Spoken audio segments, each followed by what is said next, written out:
Hello everyone, and welcome back to another Heartwell Dev stream, the live stream series where we're continuing to develop this adorable Souls-like action RPG with platforming mechanics and a branching narrative. If you find these dev streams interesting or helpful, be sure to subscribe to the YouTube channel and click that bell button to stay notified. Now, when we previously left off, we were working towards the screen result, in creating a screen resizing. I should back up. In the last Heartwell Dev stream, we were working on programming a way to resize the screen here so that it could be multiplied by a factor of 2x. Now, we did the first portion of that last stream where we actually found out that we needed to set the our DirectX version to DirectX 8 rather than DirectX 9 because DirectX 9 would cause some weird screen tearing, whereas DirectX 8 would work fine with the ultimate full screen object. So once we got that sorted, we're now finding ourselves in the situation that's going to take a lot more time, but hopefully be a bit less involved programming-wise. And that is actually figuring out what the ramifications for using this ultimate full screen change will be. So, what do I mean by that? Well, the current Heartwell window that you see here is actually slightly too big. It is slightly too big to be increased to double screen size on most computer monitors without actually while still being able to see everything on your physical screen. As a result, we're going to go frame by frame to basically check for what would be impacted by resizing the screen. And I believe, yeah, we would essentially, we're changing the screen resolution window to 640 by 360. It's currently 800 by 450. So it's about 20% reduction in screen size. And because we don't, because so many things in this game were, when I was first programming it, were programmed via hard code rather via variables, it means that a lot of things will probably break or look weird, not be properly centered. So tonight, our goal is to try to identify as much of that as possible so we know exactly what we need to change in order to implement this screen resizing rework. Hello, Copper Nicholson. Thanks for dropping by. How's it going? Welcome, welcome. So, whereas last stream was all about trying to get the ultimate full screen object to work in principle, now, tonight's stream is going to be working on examining the old code. So in many ways, I'll be looking... So let's turn on some music and get ready to get started. Alrighty. So, my first thought, chat, was trying to examine the ramifications of resizing in the frames in Heartwell, is to actually create an active object that will act as sort of like a visual indicator for us. That's so that we can see just exactly what's going to be off screen and how weird it will look. We resize the object. Oh, you made a new OC. That's cool, Copper Nicholson. Do tell. Do tell. What's the OC do?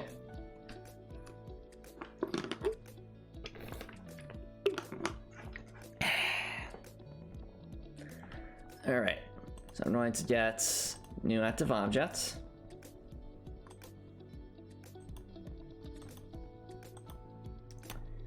So basically what we're using this active object for, we are simply going to call this screen size check 640 at 360. We'll go in here, we're going to make this, I think the easiest way to distinguish this is make it some unusual color, like that is not what I was looking for. You know what, let's go with green, why not? So make it very, very obvious. So we'll resize this to be 640 by 360. And we'll fill that in. And we're also going to do this a transparency effect. Let's make the blend coefficient something like 200. There we go. Okay, so now we have a nice partially visible green screen effect, if you will. And this will make it easier to tell what is and isn't covered by the stream. Spider-Omix. Oh, I see. The Game Boy filter. Exactly, Jay. Exactly. Thanks for dropping by the way, Jay. How's it going? So, the very first thing, right now we're checking for different things that'll be affected by the stream rework size, and I thought, what better way to get started with that than by, you know, quite literally making an object that is 640 by the exact new screen size. So that way we have a visual reference when I'm checking the various frames for what's actually going to be impacted. And already, like, you can see right here a perfect example of things you might not think would be a problem becoming a problem. Because this is just like the opening cutscene stuff, and yet already like much of the text box will be cut off and we just leave it as is. And to give this screen size check objects the ability to be useful, we'll go to the always condition. And basically we're just going to position, set x coordinates. Actually, no, very good. Position. So let's position relative to, and can't do it relative to the frame.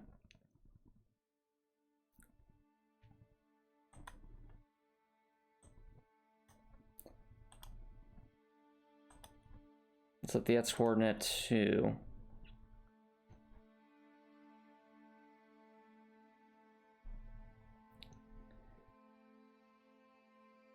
frame screen. No, frame. Working on that. Jay says, not bad. Got the day off work and don't have a weekend shift. All right, that's good. Got any plans for your day off of work? How did the Twitch stream become radioactive? That's a good question. All right, let's go with the x coordinate of the left visible edge. So x left frame and position, set y coordinate.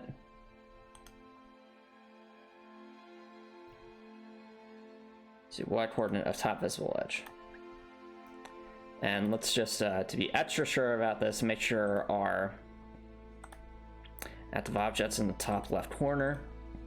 So that way, yeah. So that way when our object is all squared away, let's turn off the music for a second. And grab out our notes. Okay, so very first obvious thing that needs to change, the location of the cutscene even the press dialogue reminder needs to be position needs to be relocated. So let's pull open our notes. Yep, so this is a prime example of something that might be might not be obvious if I were to just skim through the code, but it's extremely obvious if put into a visual indicator here. We are going to basically write note. So make note of whether the impacted code needs coordinate. That needs to be changed. What the practical implications of reducing code is, because it might not be inherently obvious.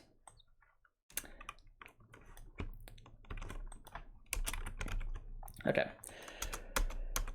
So we'll say lists affected areas of code / objects.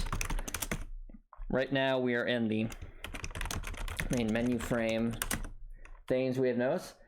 Jay says you're going to go rock climbing, but so what? They think I'll just stay home and game. All right, sounds good. What kinds of games you plan on playing, Jay?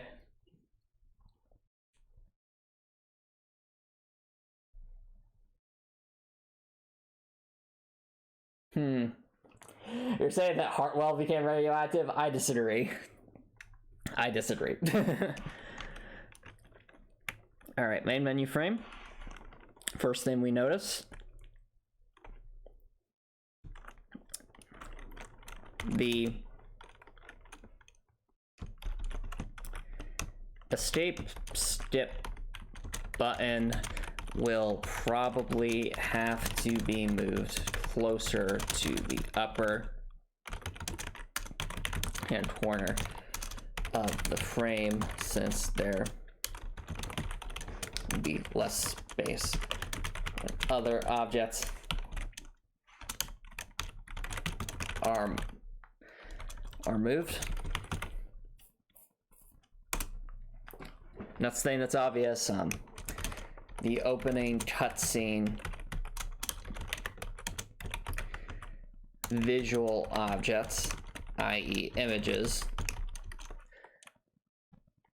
are off-center horizontally and vertically. So the reference coordinates need to be updated to 1/2 the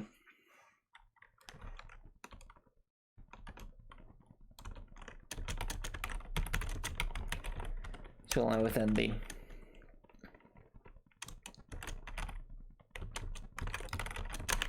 iteration. Will probably need to be off-center upward in order to fit the text box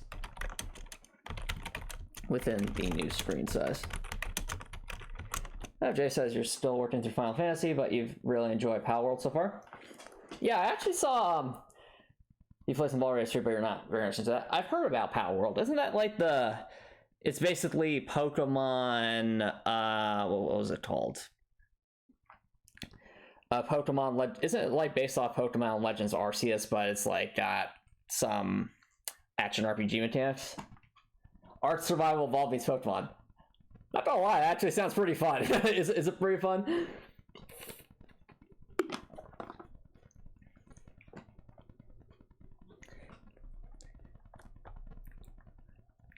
Because, I mean, Art Survival Evolved was a pretty fun game. Okay, so... I'm actually curious if there's enough space here to put the text box and the images as is in this area. There's an easy way for us to figure that out, but we'll need to... need to confirm whether these images and the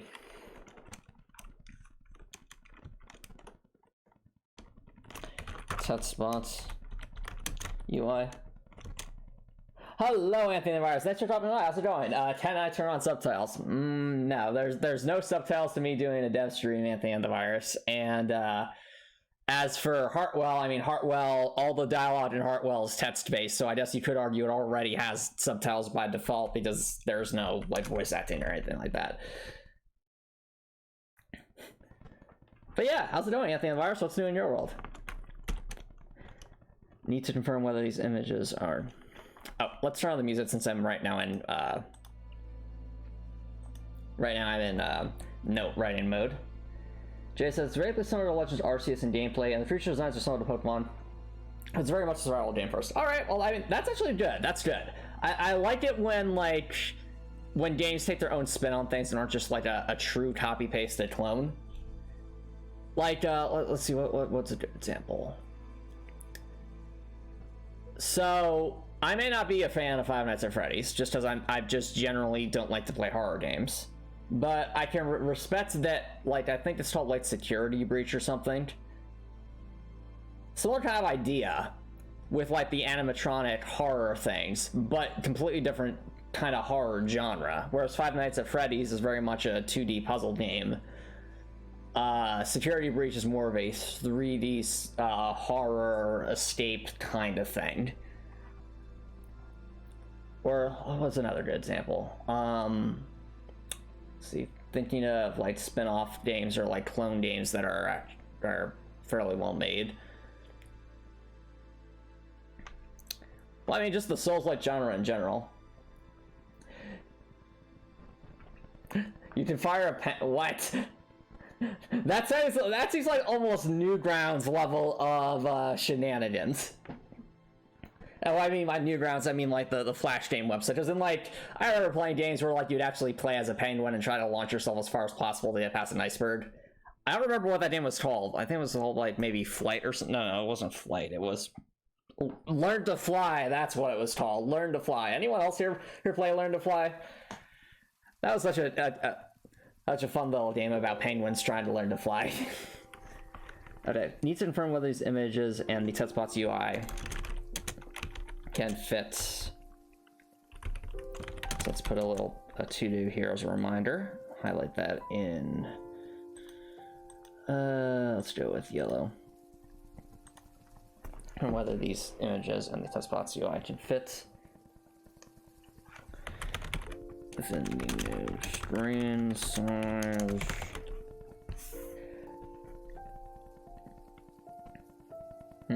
Each file has a special upgrade. Some you can use as mounts, some act as permanent summons, and some become grenades. What? I mean, Pokemon has Voltorb, so it's not completely out of the question. It's not Henry Stickmin, Copper Nicholson. You can look it up on YouTube, Learn to Fly. It's one of those styles of games where I would call it like a launching style of game where basically the job, I don't know what the proper term for the subgenre is, but it was a style of Flash game where essentially you play as some kind of character that you launch basically from left to right on the screen, and the goal is to try and travel as far as distance as possible. And there are like many interesting takes on that formula in the Flash games here. So I think of so Burrito Bison is a good example of it. Toss the Turtle is a good example of it. We've got no, it's not Angry Clones at all. Angry Clones is more about puzzle collapsing towers. This genre is about literally just going as far as possible. And as you go further, you get more money, which lets you buy upgrades to go even further. We got... I'm not going to argue with this, Copper Nicholson. You can look it up and see why it's different. Then you got, I think it was called Flights, which is about basically flying a paper airplane around the world. There were some really unique takes on the genre, but I can't really think of any like modern takes on the genre. Maybe it's just because I haven't played those types of games in a while, but I digress. So need to confirm whether these images in the TouchSpots UI can screen size. Next thing to note, TouchSpots UI in the opening cutscene is below the lower limits of the new window size. So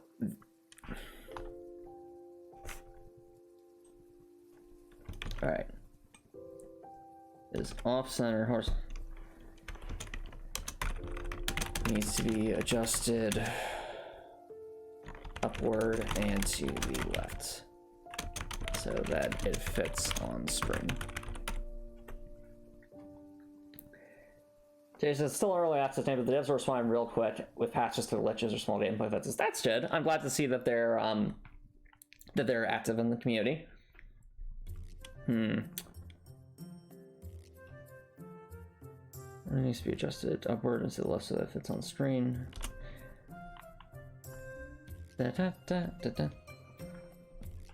Of course, E button in the TouchSpots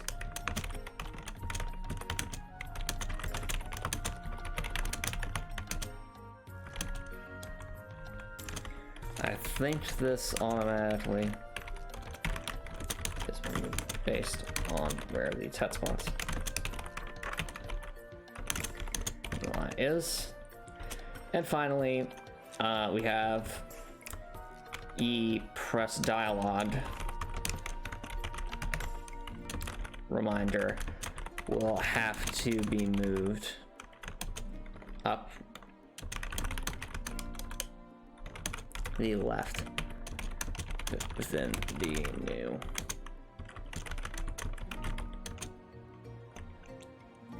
if it cannot fit below the TouchSpots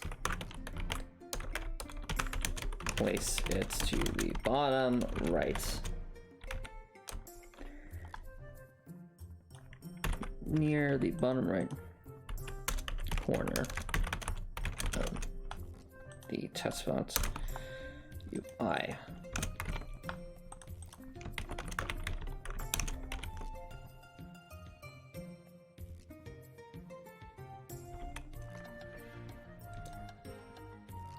Pokemon Violet. Oh yeah!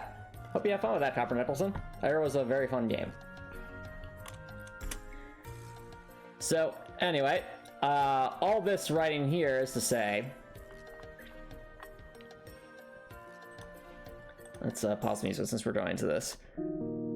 Because we're basically doing a quick test playthrough at this point to see what's going to be affected by the new screen size. So everything in green would be within the new screen size. Right now, this obviously isn't. So let's see how everything else turns out. So we got all this good stuff. That's going to need to be repositioned as well.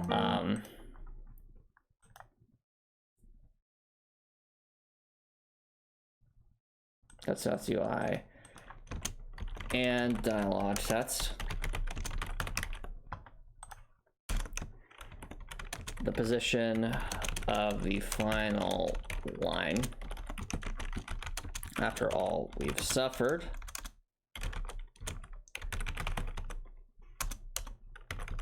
Then.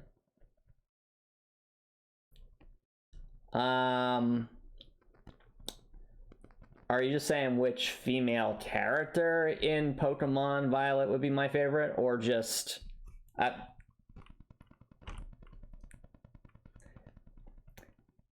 Actually, is Miltank even in Pokemon Violet? I don't know if it is.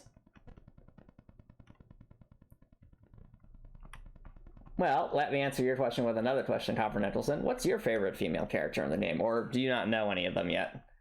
Because if you don't know any of them yet, then I don't want to spoil it for you, because that wouldn't be fair. In my experience, being able to play a game that I'm really excited for blind, basically, without much information about it, is a really fun experience. You assume a lot, Copper Nicholson. I am pretty sure Miltank is not in the base game of Pokemon Violet. Now, if it's in the DLC, I have no idea, but I'm pretty sure it's not in the base game of Pokemon Violet. Probably because we all know Miltank would be too overpowered. Well, let's be real, like, nothing would be able to stop the Miltank. Miltanks are, by definition, an unstoppable whole force. But I digress. Jokes aside, let's see here. After all, we'll need to positioned so that it is in the new center of the screen.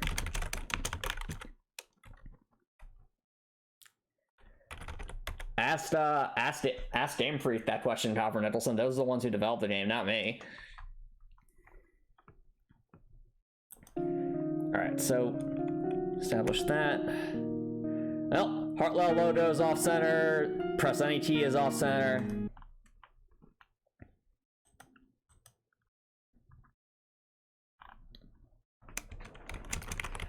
Heartwell logo is off center and will need to be repositioned. It's not Scarlet Violet or the DLC. Ah, I'm a little disappointed by that, just because it's like Scarlet Violet looks like, you know, it looks like a fun game. Like, yes, I'd want to play Scarlet Violet and have a Miltank on my team, but no, they won't let that. Aww. Well, you know what that means, Jay? It means hopefully, if Miltank's not in the rotation in Gen 8, maybe it'll be in the rotation in Gen 9, who knows?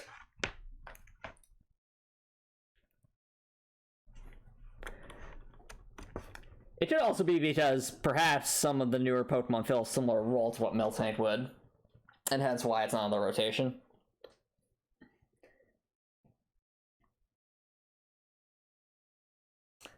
Those are Pokemon, Copper Nicholson, not female characters. I believe you're... Anyway.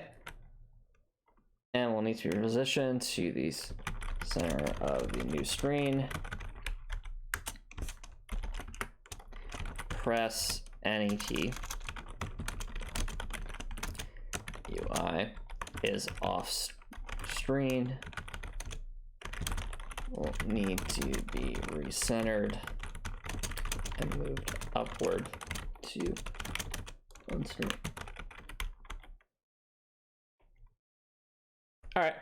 Well, I'm not going to spoil you on any of the characters, Copper Angelson, so I'll let you learn about them, and then as you get to play the game. Okay. So now we press the button, and just as I suspected this to be a problem. Oh dear. Okay, so as you can see, chat, there are several things wrong here. So first things first, this UI is not like generate. I actually had to draw this. So if we do, you know, resize the game, well, I mean, not if, when we resize the windows, the UI for some of these save files just completely goes off the screen just as how large it is. Now, in terms of how to resolve that, one could make the argument we could use smaller text because we would be able to, you know, increase it to 2 size.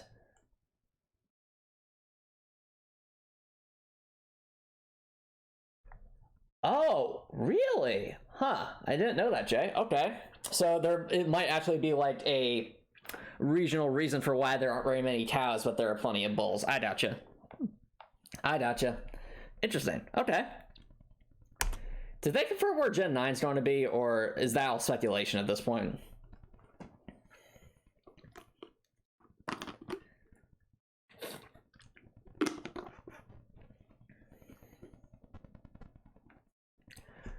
All right.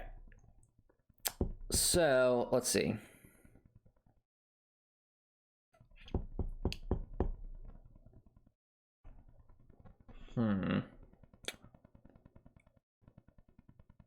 I think the UI itself is going to have to be completely redesigned now I'm looking at it. There isn't enough space for everything. So we'll say this is a major change. Save file selection UI needs to be redesigned.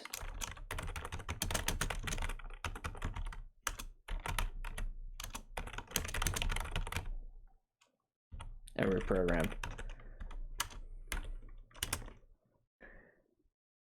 Well, you know, black and white are next in line for remakes, so most people focus on that rather than the new game. True. Well, hey, you know what, Jay? Like, if they're able to, you know what? Here's a hot take, chat. I don't want a Unova remake. I want. Sorry. I take it back. I don't want a Unova remaster. I want a true remake. Like, I want a Unova that has open style routes, while still retain the major cities. Yeah, basically. Well, not Pokemon Legends Unova. I mean like a Pokemon Black and White remake, but it is a true remake that isn't just like, oh, it's updated graphics, but it's the same layout. No. What I mean is like, they have truly rebuilt the game from the ground up using these new modern techniques, a la the Resident Evil 2 remake. Because the Resident Evil 2 remake is nothing like it's like it has a lot of homages to the original. It's clearly like the foundation is there, but it's clearly was designed to be a modern by our standard style game as opposed to what was in the past. That's what I mean here. So at this point, Pokemon's evolved into the Legends Arceus design where you have the open catch zone areas. So I feel like if they're gonna remake Black and White, go all out. Like, seriously, like, bring that style to Unova. I think it'd be awesome. Like, keep the story, keep the characters, keep the cities, but everywhere else, go wild. Would I want the same or different story? That's a good question. I want an expanded story. So I'd say fundamentally the story beats should be the same. So like, you know, the general overall structure I think should be the same, but add on to it, you know, expand the concept, really dive deeper into it in a way that Black and White wanted to, but never really got the chance to. That'd be my hot take. Why does Twitch say it's from yeah, like Omega Ruby?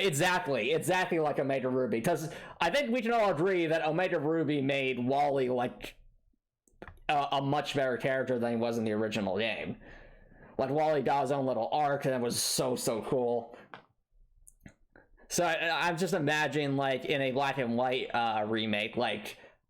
I mean, the thing is, Black and White already has the strongest writing out of any Pokemon game, but I'm thinking, like, just how much, further beyond they could push it if they, had the chance to really remake it from the ground up, so to speak. So.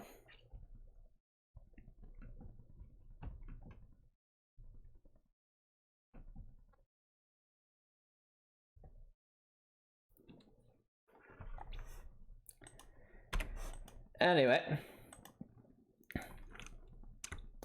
So, what was I saying here? Oh, yeah. So, things that need to be changed. Then I might actually want to take a screenshot here just so that we take that.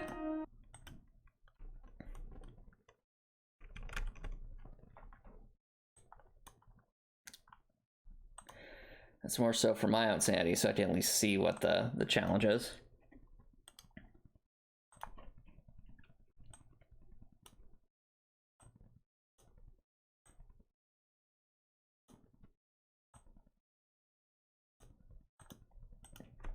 All right.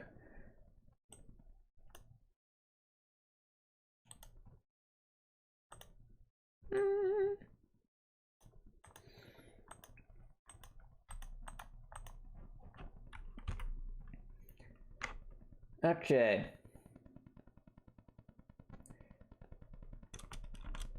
So, as we can see here, so basically things that'll need to be changed. So,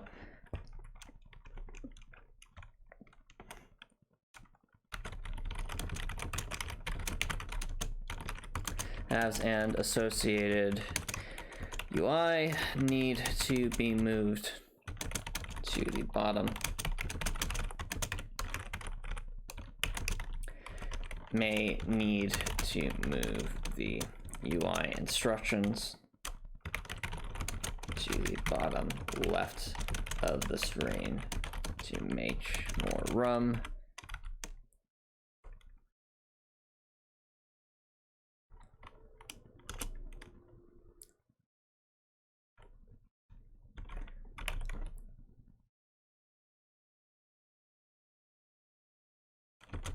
New selection.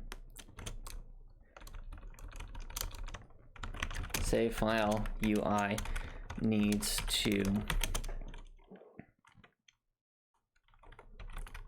be more condensed. Current idea. Rename melee actions as M weapon and R weapon respectively.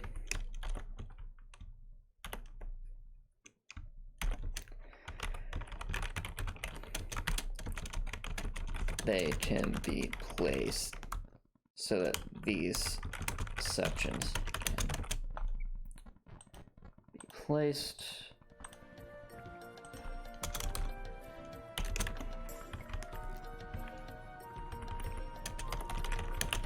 next to each other rather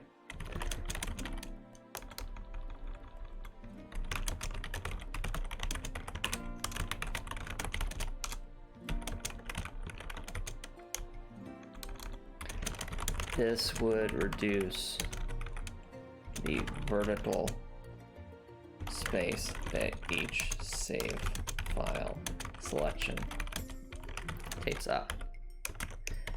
It also means that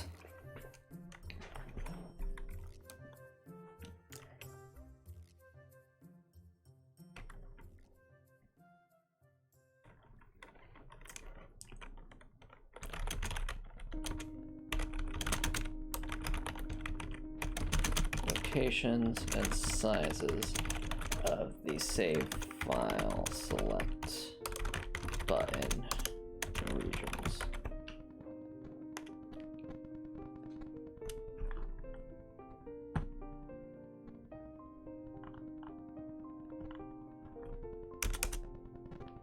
All right.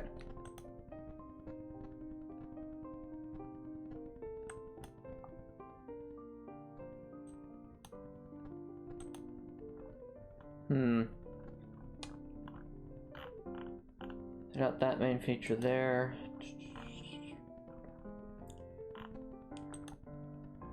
I'll put shift over here. You know, of all the changes, this one doesn't look too bad. We just need to change some positioning here.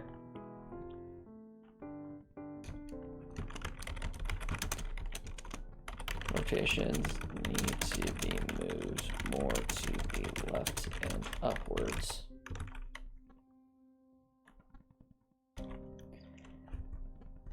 Now if we look at the credit/support page, yeah, it's just generally the same idea. If that's not a fit, it's going to be really close.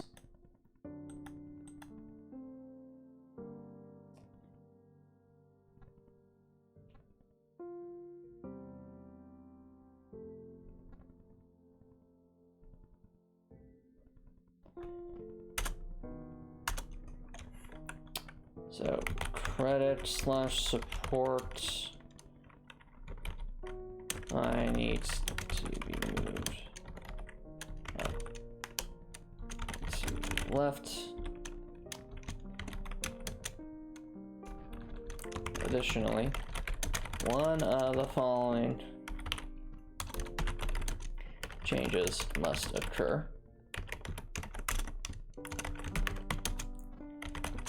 The size of the text,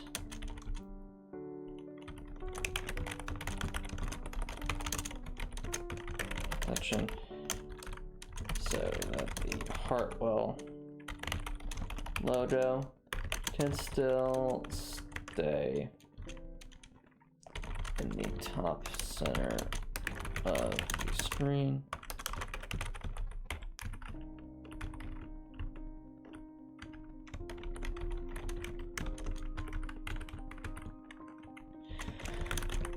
Would require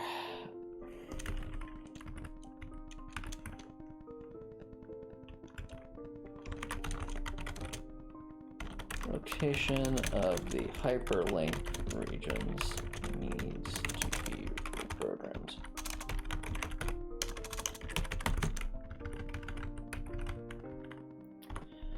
This would require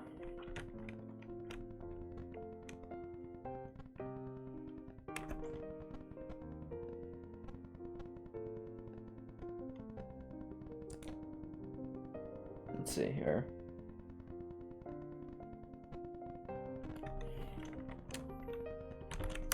Overall size of the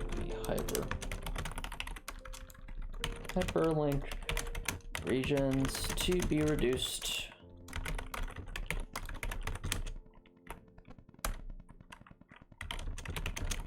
A new font size. Option 2. Program the Heartwell logo to become invisible. And the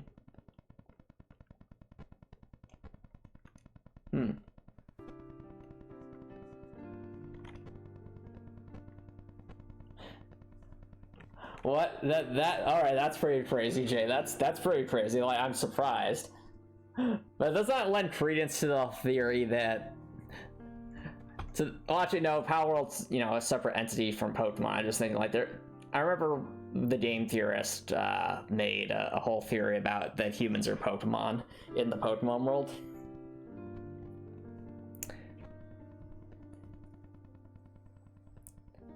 Anyway.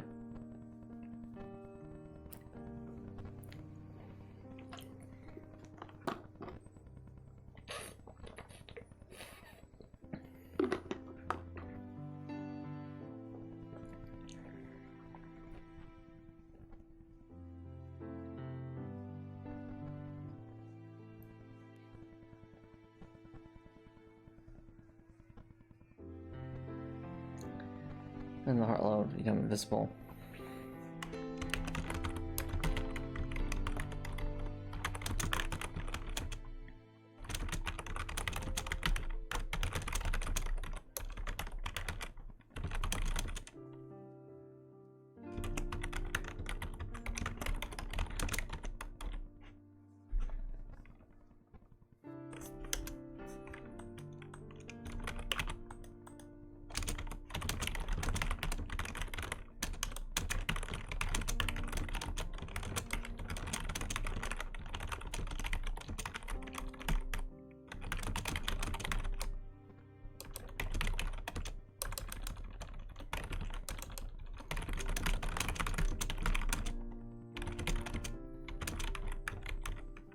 visible. Okay.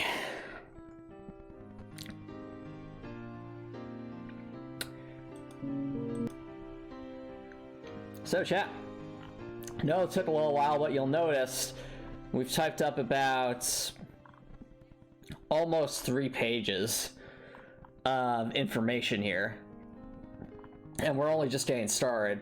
So when I said that this is going to be a long part of this process, this is why. It's because of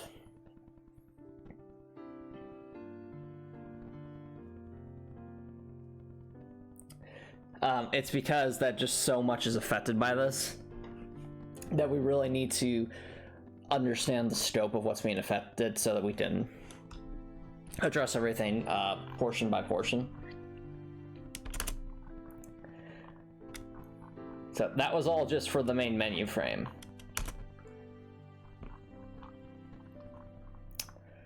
Up next we'll do the good old the opening cutscene frame.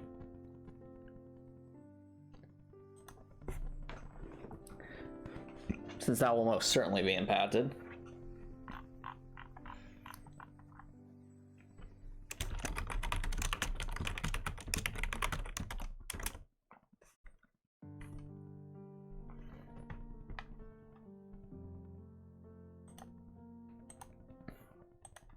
Alright, so for those who played the demo, everyone knows about the opening cutscene frame, all the fun decisions that can be made, all the interesting bits of lore. But tonight, what we're more interested in is how the potential rework size is going to work. So, let's make sure we're on the right layer. This layer, yeah.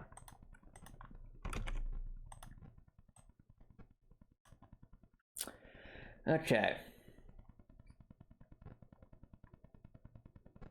How do I think Milliam got selected as a test subject, or how for aperture science? Dr. Nicholson, I don't think Milliam got selected as a test subject. I think Milliam chose to become a test subject just because she thought it would be fun. That would be my thought. That's like the most Milliam thing to do.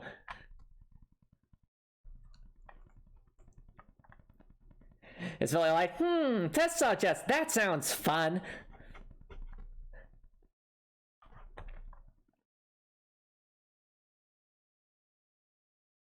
Let's go to over here. Grab that. All right, where is the there's? So now when we run this, okay, so obviously all the animations are off center because it's all centered around that. There's the UI. Okay. So, obvious things being obvious, the character portrait. Character portrait. Text spots UI. Text. E button.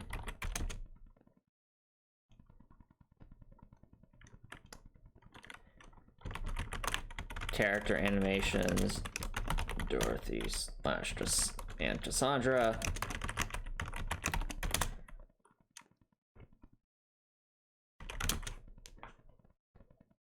Well, my guess, Copper Nicholson, is that I would think that Cave Johnson would have had to approve it simply because no one else was volunteering. Is the character portrait and the text box a separate object? Great question. So, yes, I'm going to say yes and no, and the reason for that, it depends on how you define text spots. So, if I were to define the text spots as just this rectangle, then the text spots and the character portrait are the same active object, and that's of course the save on object. However, the actual text is a completely different object, because if I had to actually animate frame by frame all the text popping up, I've never finished this game. So there's actually like a text object that I use to display the text, so that's separate. And this little E icon here is also a different active object. And you might say, why would I make that a different active object? And that's just because of the animations here. I don't want to have to recreate this animation for every single one of the character portraits. And there are certain situations where E isn't displayed, such as when a decision is being portrayed.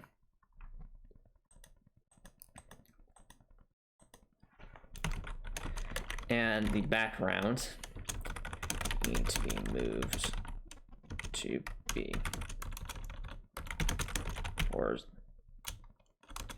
in the horizontal center of the screen. Great question though, Jay.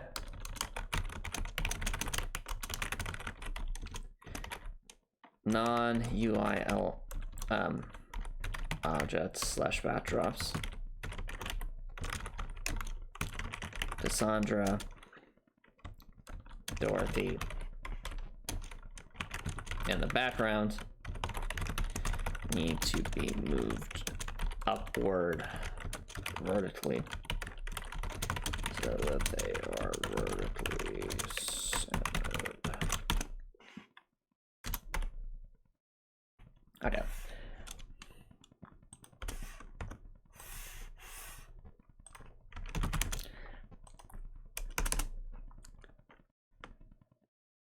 Okay. Now the obvious other thing that's going to happen here, besides us needing to change the location of all the animations and UI here, is obviously don't be the choice decisions, because as you see the choice is off screen. That's a problem.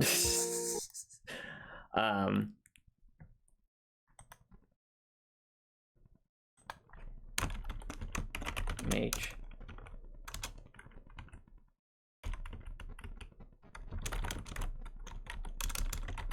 choice UI. Speaking of asset saving, is this Dorothy object the same object we use in gameplay? Great question. So fun fact, Jay, whether it is or not actually would not matter, because this is a different frame from the playable frame. So if I were to actually go back to here, you'll notice the opening cutscene frame is just kind of by itself. So everything that happens here is completely independent of Heartwell or any other later levels. So really, it's not really saving any assets at all, because when it's on a separate frame, it's only calling objects in that frame. Ergo, all those other animations aren't there. Now that being said, while it does use, like, obviously some of Dorothy's animations as a baseline, it's not actually a true copy paste of the objects from the other level, because that would essentially be adding a lot of animations that would make no sense here. Like, why would Dorothy need to swing an axe, for example, in this scene? She doesn't.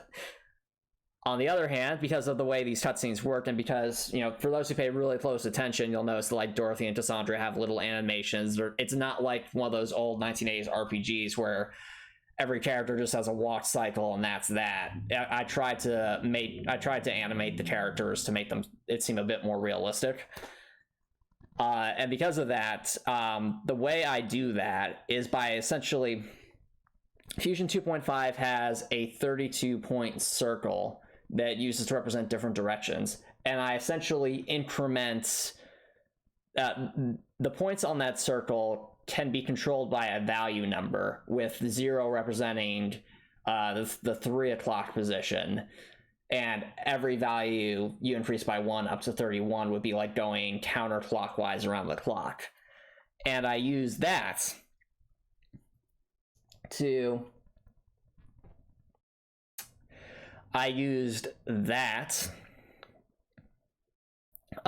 that fact to essentially program all the animations in order. So in my lines of code, I have different sections that call out, like, if the dialogue is on, I don't know, line 25 or something, then set Cassandra animation to animation set 1, and then animation group 1, and then direction number, I don't know, 20. And that's a very quick way for me to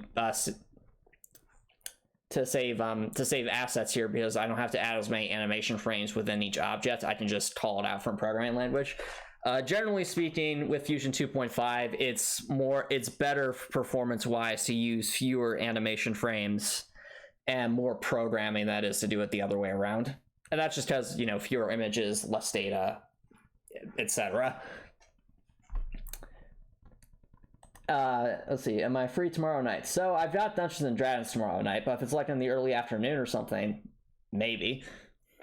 You'd have to be a bit more specific on that, Copper Nicholson.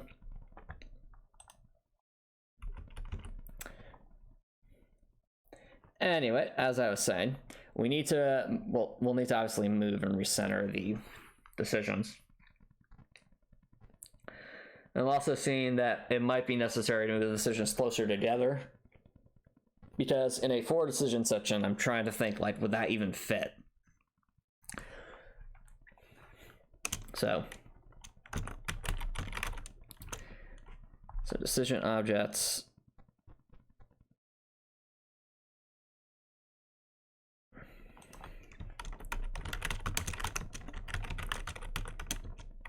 Affected regions need to be moved up and to the left.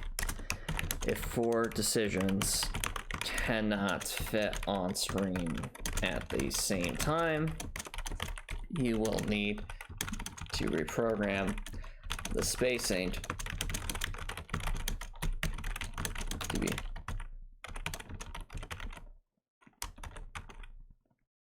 no, Copper Nicholson, like, tomorrow evening, I'm just completely busy.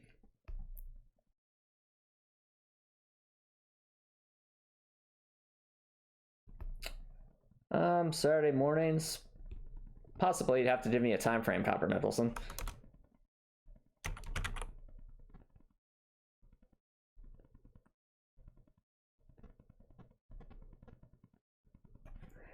Anyway. Not fit on screen at the same time, you'll need to reprogram the spacing of the decision. The vertical.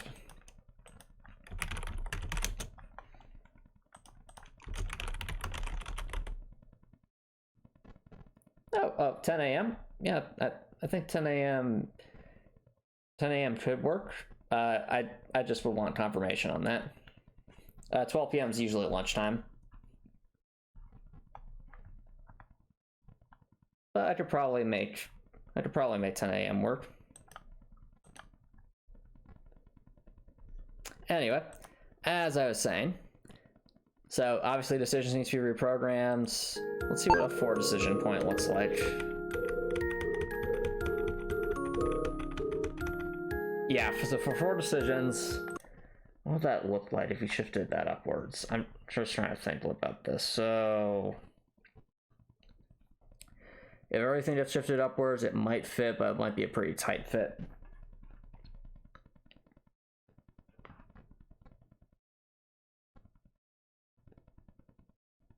All right, well, first things first, Copper Nicholson, why don't you send me a DM of which time you want to start the stream so that I know what's it planned for. And then we'll go from there. 2 rows of 2. I think it would be, I think we have more than enough space to compress it vertically. So what I was saying here is right now there's like plenty of space vertically between them. If things are pushed upwards, I could like make it so, like, let's say this courage and compassion choice, for example, the actual like empty space here could be smaller, and that would, you know, over the course of 4 choices would allow it to fit more neatly without changing the idea of it being primarily a vertical decision tree. That'd be my thought anyway. Okay, so me thinking through like what happens in the rest of this cutscene, I don't think there's any other like special UI that pops up or anything like that. So that's basically the major decisions that'll need to be, the major things that need to be adjusted for the opening cutscene frame. Now we move into the fun stuff, and that's the fun stuff is going to be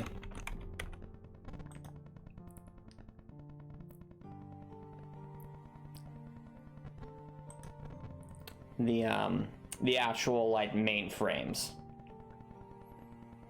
So like the central wall, for example, like this would be an example of like a main frame that's going to need a lot of adjustments because there's so much. But we'll start looking into that after we take a quick break. So don't worry, guys. I will be right back.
Alrighty, chat. Welcome back, everyone.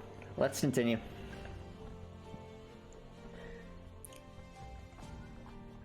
Yeah, so like I was saying earlier, Copper Nicholson, Sunday or early in the day on Saturday would be fine. Now, where were we? Oh, yeah. So, right, next we're just going with, trying to think of what...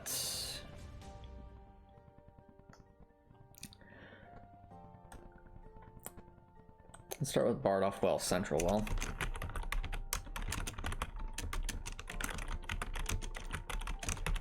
As well as any test frames.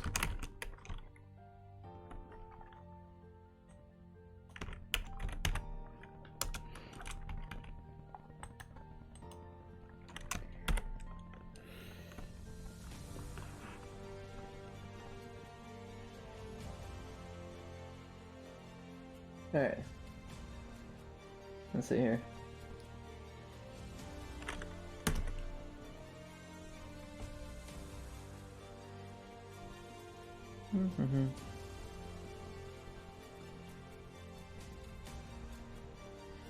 So, I'll turn this off for a second as we pull up the run frame button. So, okay, so we actually, one thing that's interesting here is we actually don't need to reprogram Dorothy herself because she's always going to be in the center of the frame, so no matter what I change the frame to, that won't be a problem. I also think the health bar, ammo bar, stamina bar, and healing charges will probably be fine, though we want to add the active objects regardless.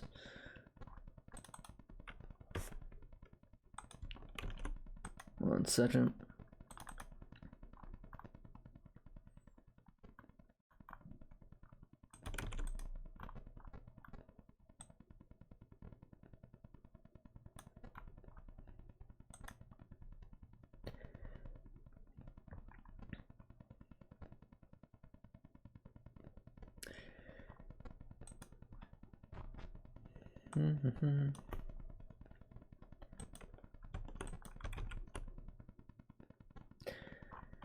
And let's just bring over the code to make sure it's always in the right spot. Because this is, you know, the other frames were static, but this is a dynamic frame where the player moving will change the position of stuff, so we need to make sure we have that. All right.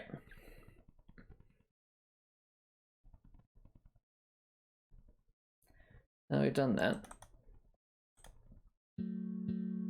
Yeah, okay. So mouse will be fine, UI up there should be fine.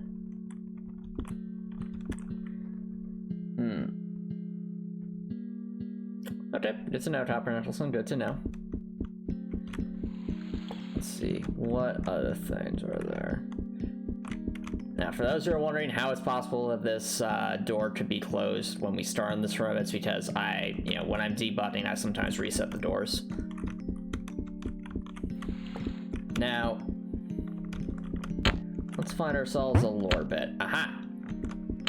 So, lore bit UI looks fine, though obviously the, if I were to activate the lore bit, we'd see that the character portrait, test box, UI, test, and E button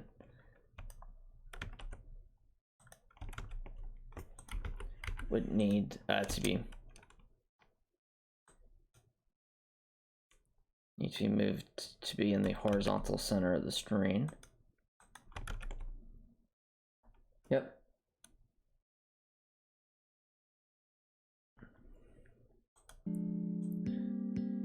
Let's see here.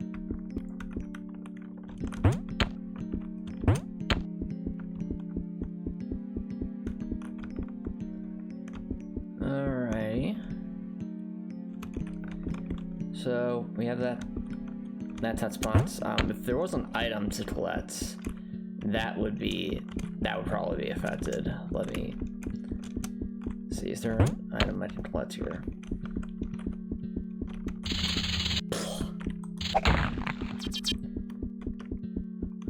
Okay, there's an Antomicx.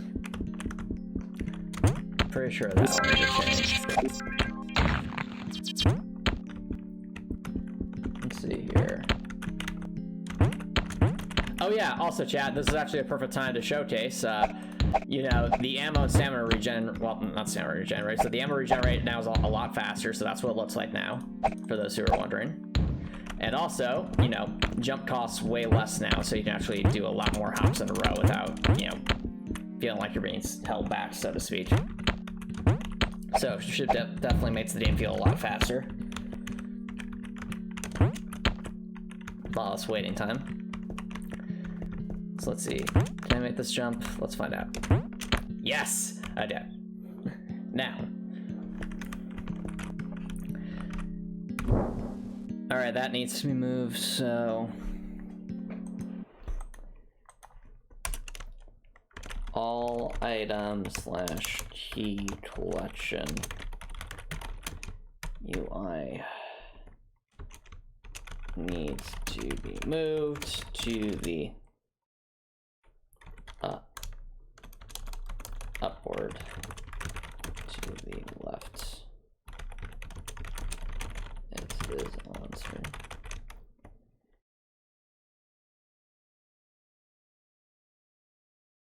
I should add a challenge mode where the old gameplay mechanics are effective. Well, no, Copper Nicholson. So when I was like, what you're referring to as the old gameplay mechanics, that's just what I had without any context of player feedback. But you know, once player feedback came in, it's like, yeah, this is just too slow. I made adjustments. That's a fairly common thing to do. So I don't really consider that old gameplay mechanics. I just call that like, you know, how it was during testing. Being able to jump dodge, having stamina left to melee is great. Awesome. I'm glad you enjoyed the change, Jay. And I think it's basically what I've done now with stamina and ammo regen is I think the way I thought about it, like how to balance it, because obviously there was always the concern that ammo would be... Oh, what? Whoops. There was always the concern of people becoming too reliant on ranged weapons alone just because of being able to attack from the distance. But I guess the way I'm thinking of counterbalancing that is the fact that obviously rocks aren't necessarily the best way to juxtapose that, because rocks are by design supposed to have like the lowest or one of the lowest ammo consumption rates of the ranged weapons, whereas some of the other ranged weapons they hit way harder would obviously cost a lot more ammo, so you wouldn't be able to like spam it nearly as much. So I think they'll still all balance out. It's just now Dorothy feels a lot more smoother, like you can do a lot more things, so the combat feels a lot more dynamic. It's all good stuff. Okay. So now on the surface level you might be thinking, oh okay, Antomicx, we've been looking at the things that need to change, and so far, at least for like regular levels, it seems like this has the least to change, right? And to that I say wrong, because this. Ladies and gentlemen, welcome to the thing that has made me single-handedly dread changing the UI size. It's this. This stat menu took me months to program when I first created it. And while having to obviously reposition everything won't take nearly as long, it'll definitely be a long and tedious process. Because any kind of alterable text you see here has to be part of a textbox object, or the buttons for like leveling up, those are unique active objects, or like these buttons are active objects. You know, the bars being displayed here are counters that are bars. And all this can get very complicated, so this is the thing that I think by far is going to take the most time with reprogramming. However, trying to turn that frown upside down, so to speak, this is an opportunity for me to perhaps refine the UI programming for this, because this is made at a time where I wasn't really thinking ahead about like, oh, what if I need to change all these certain things? Whereas now that I'm getting the chance to rework this, I might be able to use some lessons learned from my experience to make this more adaptable in case I need to change it in the future. And I most certainly will have to change it in the future, because you notice like we have 3 tabs here. But I can already tell you, I'm going to probably need to add either like an options tab or at least some tab that allows people to quit the game. So that'll have to be, you know, without actually going to the X button, because obviously if I'm using the ultimate full screen object, that means you won't be able to actually hit the X button in the top right. So we'll have to add some way to quit the game from inside the game. Probably also want to add a tab that's about like keeping track of affinity or something like that, because, you know, that obviously wasn't something relevant for the demo, but the affinity system will be a pretty major role in terms of like how the game is structured. So you'll be able to meet various characters, build affinity with them by doing certain by collecting certain items for them, very similar to how the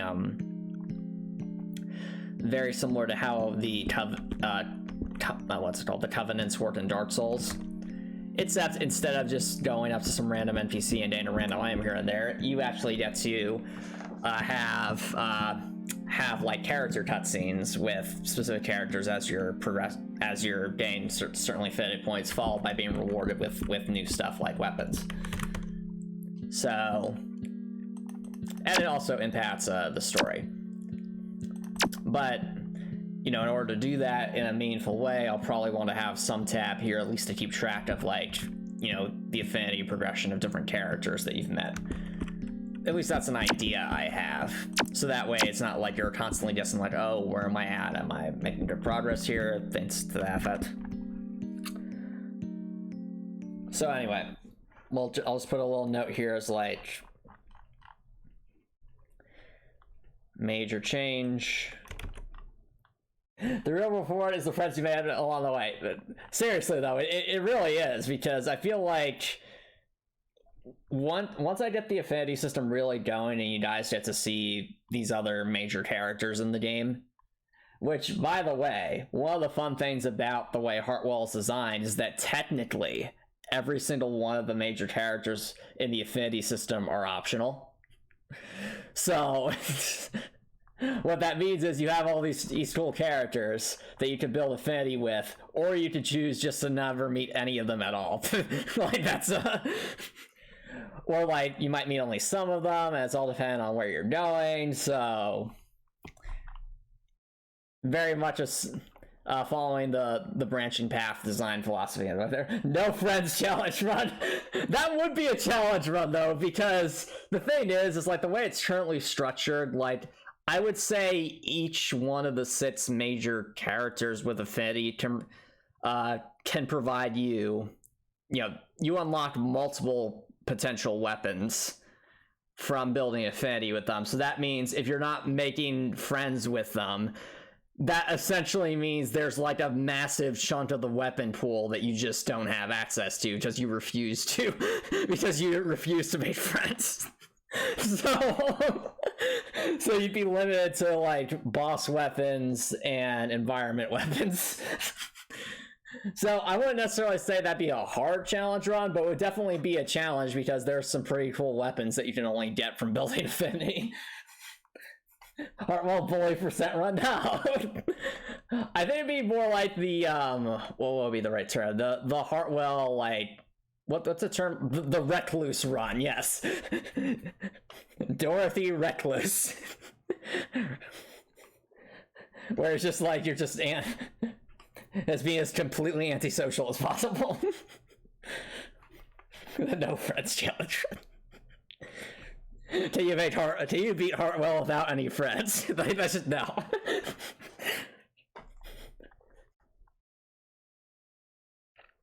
But anyway, where are we? Right. So major change, manifest UI text level up boxes tab/button regions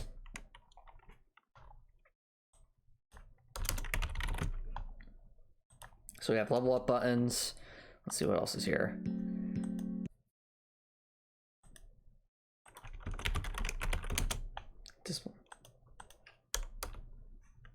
Display text/numbers.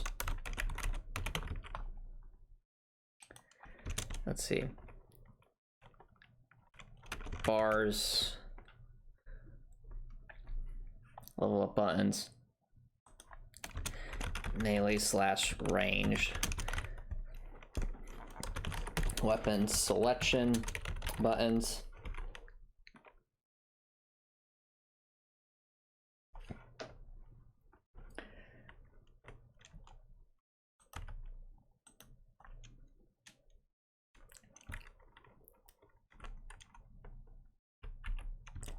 Page selection buttons. Melee / ranged weapon selection buttons. Infusion selection button.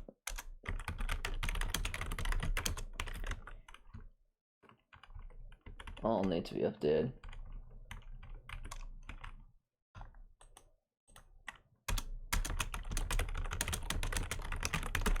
All right.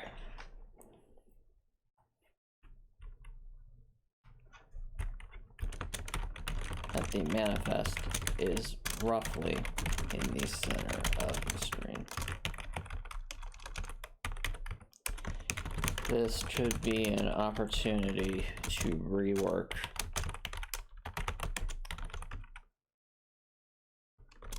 the manifest.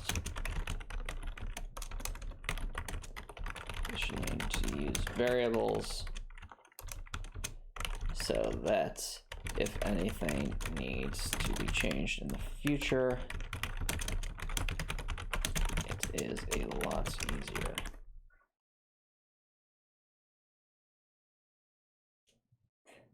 Can you beat the game without the manifest? So what you're saying, Copper Nicholson, is if you want to beat the game without the manifest, that essentially you do realize what the manifest is used for, right?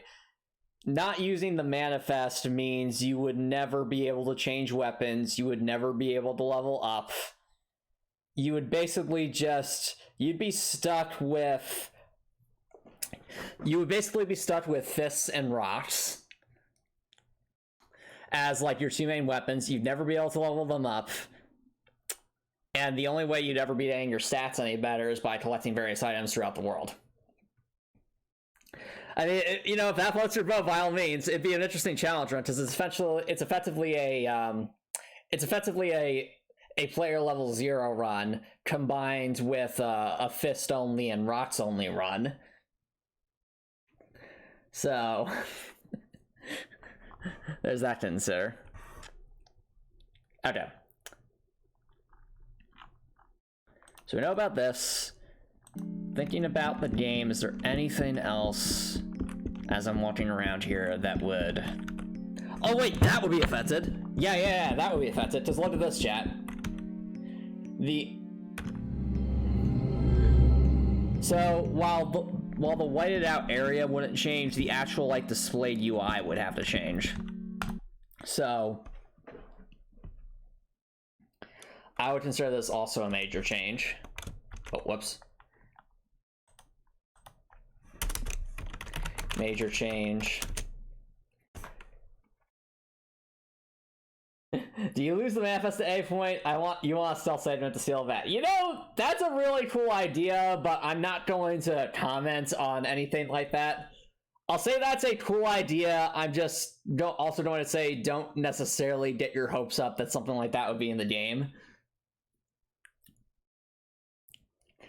Just because at the end of the day, this is a Souls-like game. There's only a couple instances I can think of where a Souls-like game like genuinely takes away your weapons, and that's like Armored Core 6 and like that one prison mission. But the way this game is structured, generally speaking, at least the way the game's currently planned to be designed, if you're able to fight, you're going to be able to have access to the stuff that you should have access to that you've collected at that point. That's not a yes, Copper Nicholson, and it's not a no, it's just a no comment. But still, it's a cool idea, Jay. I'm just saying, like, I'm not going to confirm or deny anything at this point.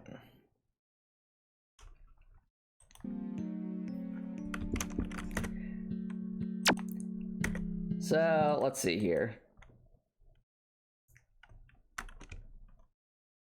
So major change. While it's not displayed here, chat, you know how like when you go up to an alter record for the first time and you activate it and it says alter lit? Or actually a better example, I'm gonna purposely let rattlesnake attach.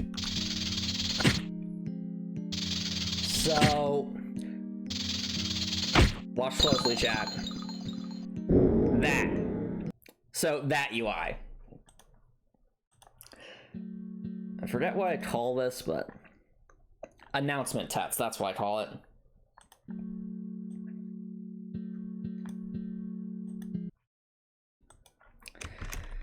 Announcement text UI needs to be resized and redesigned. Yes, Dark Souls mission custom offers for Slayer Impossible. Exactly. So my general thought is, if you're able to fight, then I genuinely think that you should have access to everything you've collected up to that point. If you're able to fight, of course. Now, if you're not able to fight, it's like a story thing where you're, you know, I don't know, like just like if you recall, chat, in the opening cutscene, obviously there was no fight to be had. It was just a cutscene, so whatever. But like, if you're able to fight, you know, I generally think you should be able to have access to what you've collected up to that point, because that's all part of the journey. So anyway, announcement text UI needs to be resized and redesigned. If any announcement text would not be able to fit on screen, then the overall font size must be reduced.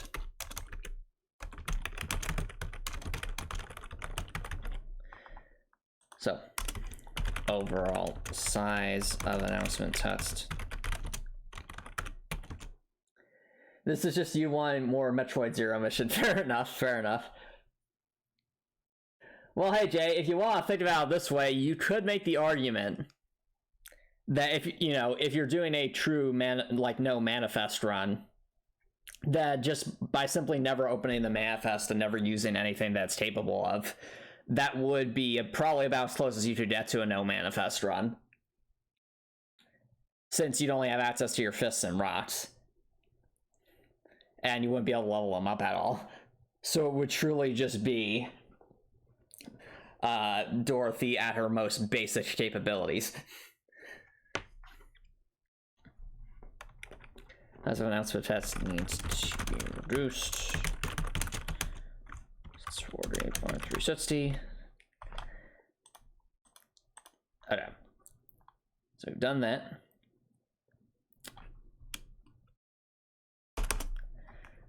Now,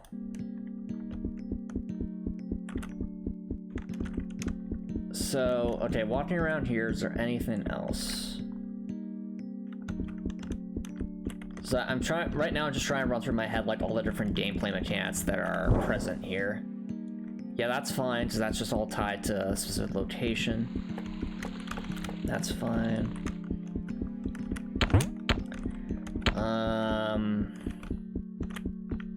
Yeah, I think largely everything else stays the same, which is good. I'm glad that I don't have to like redesign the size of the levels, for example. Actually, there be any negative repercussions to... I don't. So, chat, those would be like the major changes we would see in a frame like Heartwell Central well, or any of the test frames. Is like character portrait stuff needs to change, item collection UI needs to change, but the big things are obviously the manifest UI and the announcement text UI.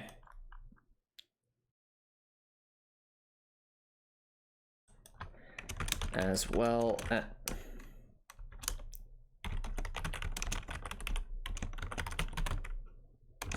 Any test frames. So I'll also say, chat, a major change that would be barred off well depths only.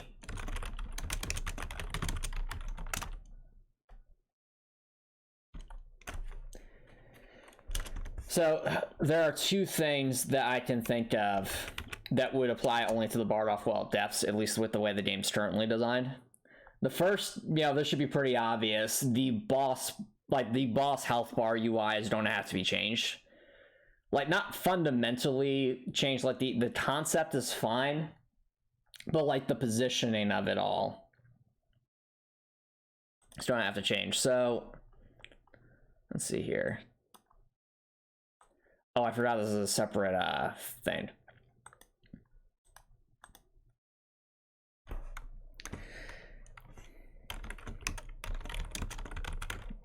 You prevailed, I think that's what I call it. No, announcement text too.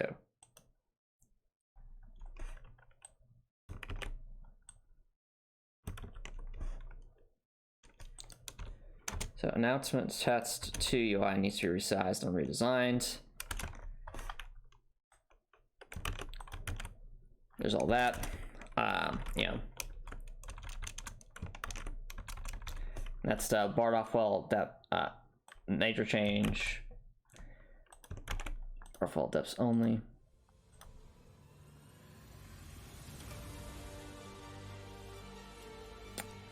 The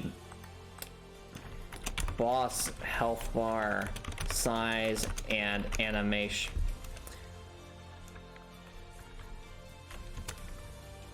Boss health bar out and boss health bar outlines.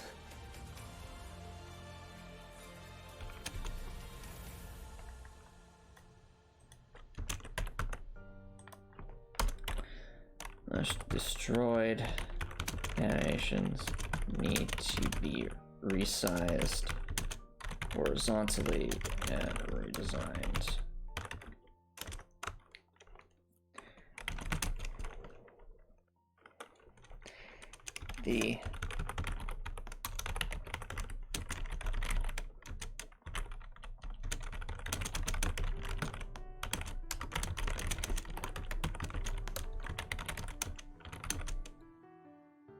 So that it occurs within. So that it fits within the new screen size while its speed is adjusted so that it lines up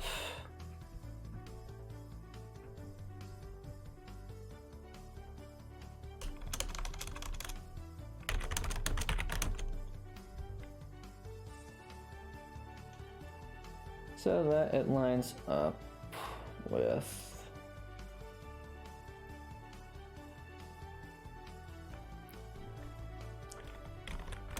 the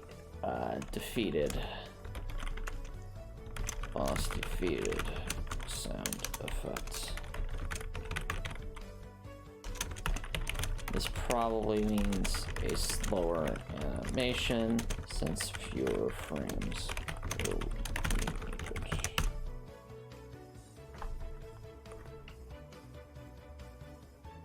Okay. So we have that, and of course another major change, though this one is similar to the opening cutscene. Has to do with like the choices.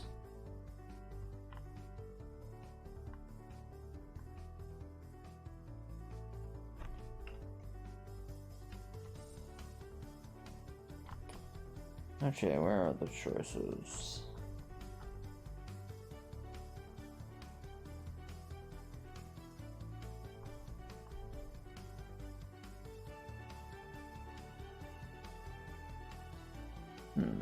Okay. Let's be updated to one with the new string configuration. Where is it?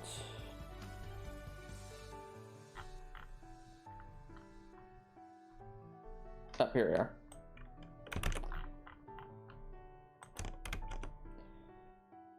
Heartwell depths only. Up and to the left.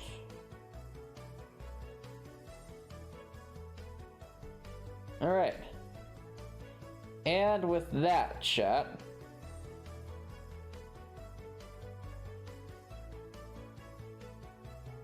let's see here.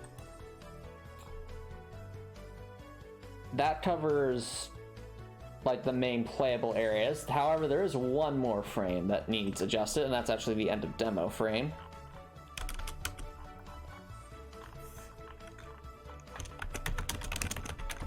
Which is very similar to the yeah, so right now the way it's structured, it barely fits. So for the end of demo frame,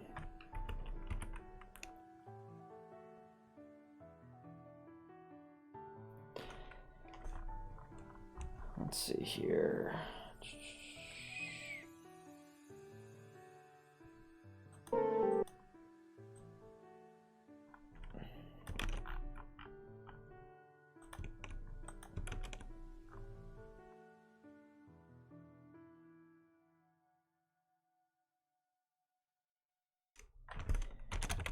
The Heartwell logo is included in the demo frame. It needs to be. I haven't watched enough of Hello the Boss to have much of an opinion on that, Copper Nicholson.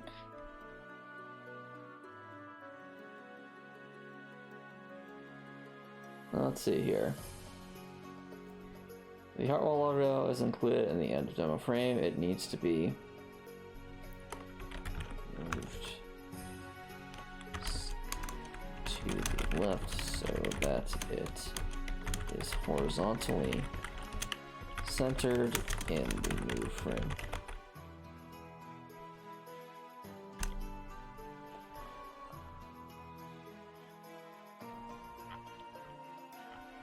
All right. And with that, chat, we have actually identified, I think, all the major things that would be impacted just on a practical level.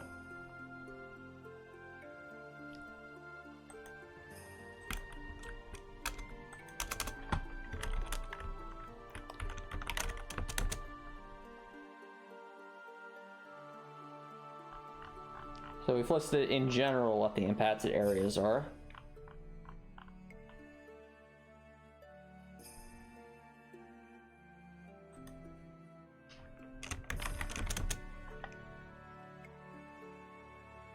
I didn't know whether the coordinate values to be. Okay, so this is going to be a new process. So we'll put our to-do marker here.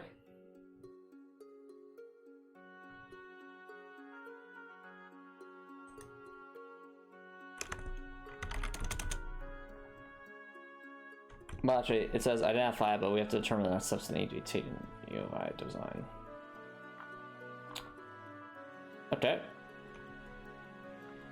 Let's see. Alright, well, I think we're making some good progress here.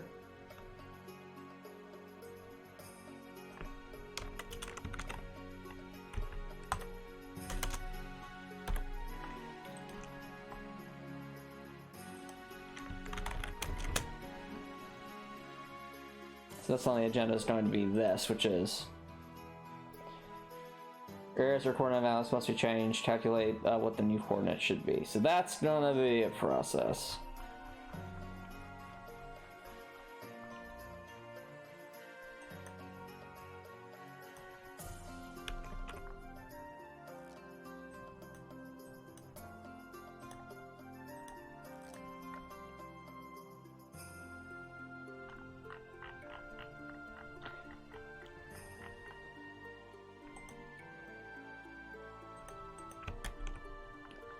Place the 2D there. Alright. Chat, I think I'll take a short break, so don't worry, guys. I will be right back.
Alright, chat, welcome back everyone. So I repositioned this scroll to be more towards the top so that we're remind ourselves more of. So basically we're going to go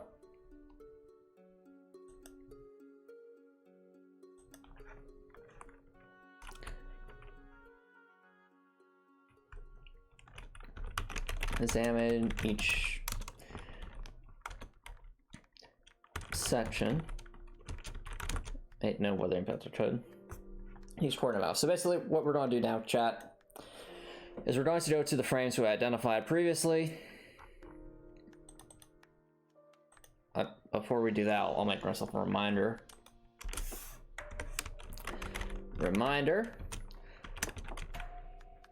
After all new code is implemented, you will need to remove the screen size checks 40 by 360 objects.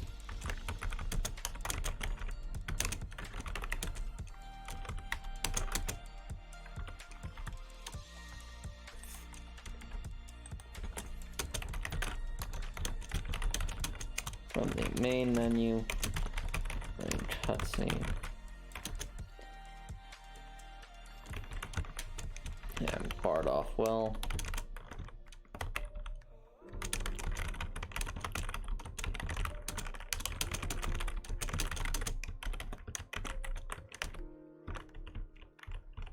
The associated code in the always condition.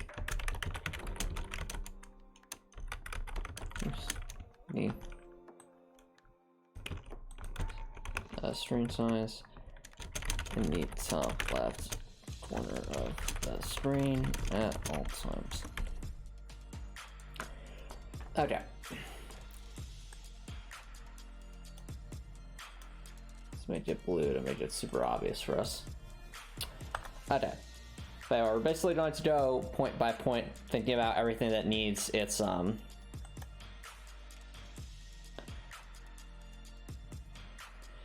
positioning changed.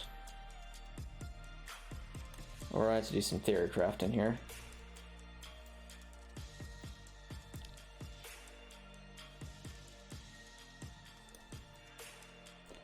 First things first, we have the press escape UI. Yeah. So what's interesting is, all right, we're sort of going to make some notes here.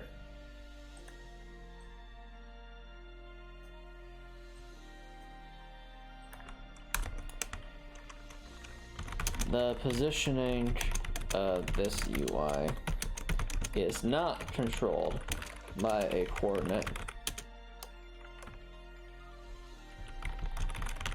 code.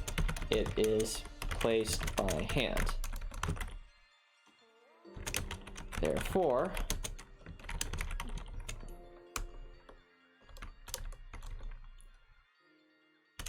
so action, move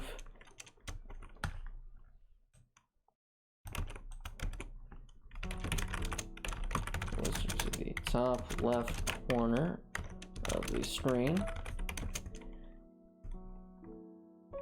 No further programming for this object is required. All the action items we will list in blue to make them really obvious for us.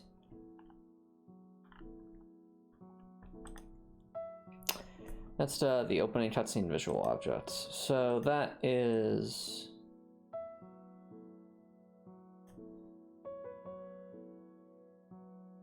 so the opening cutscene artwork and the opening cutscene artwork overlay.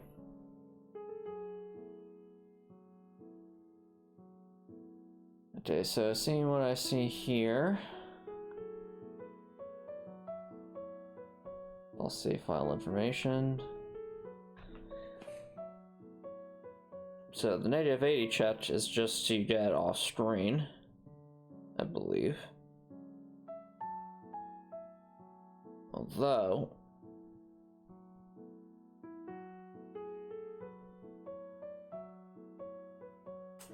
I'll need to check something there.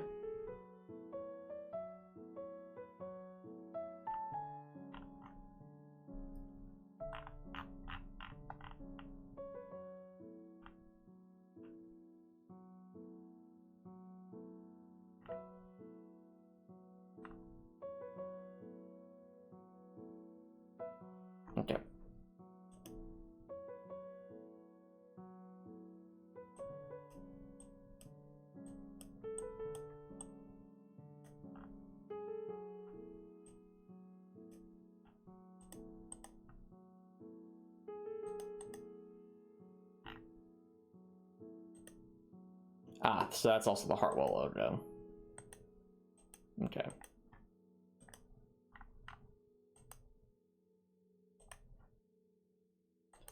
Okay. So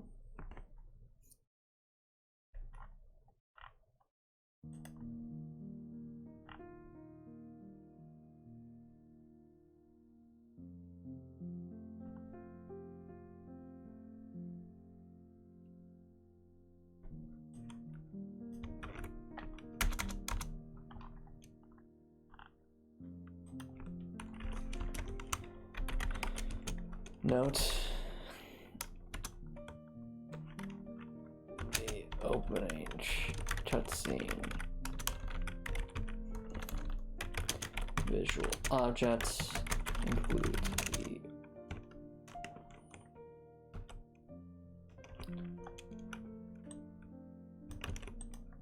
Heartwell logo, which is off center and will need to be repositioned. So the new screen.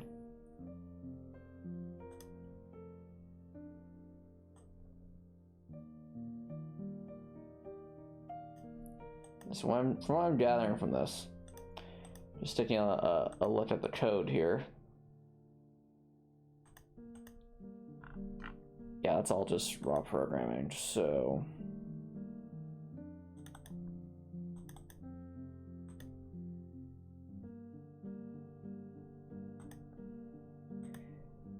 Yeah, the only thing, so the negative 80 thing would actually put it.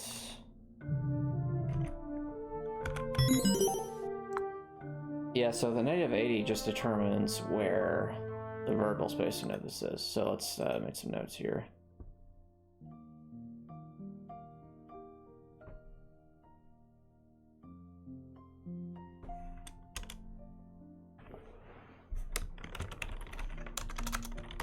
Action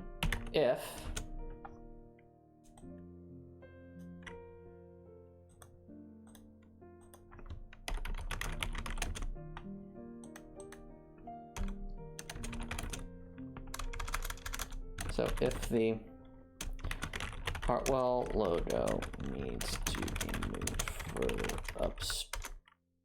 up screen, then, well, if you're curious what happened, however, Uncle Sin, you can always watch the VOD when it becomes available.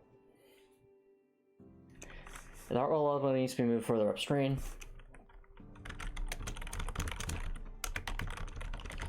That reference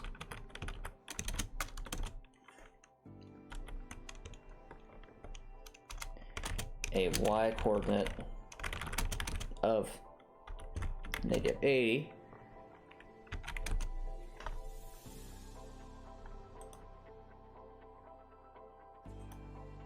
for the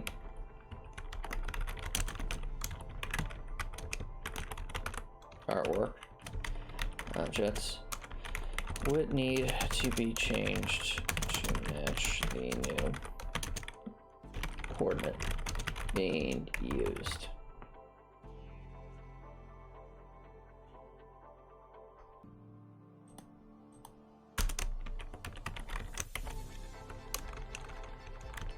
Action.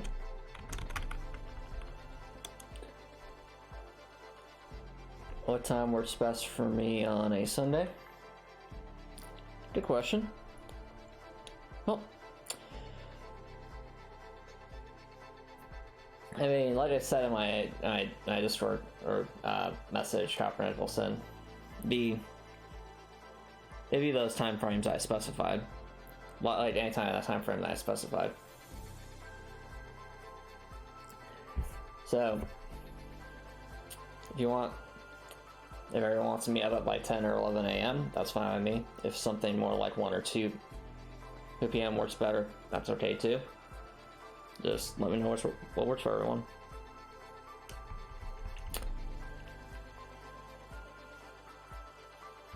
Let's see here. Okay, action. The heart,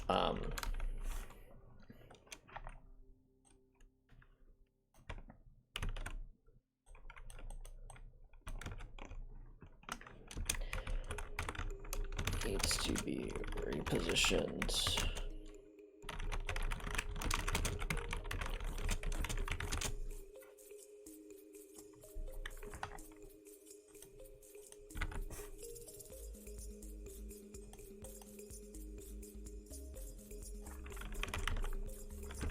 To be horizontally centered and vertically off center to the upward direction. Okay.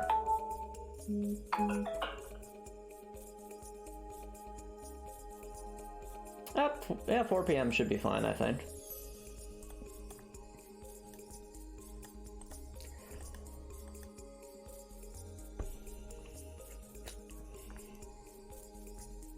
Okay.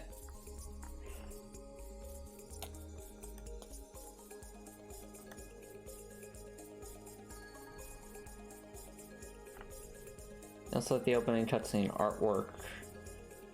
Yeah.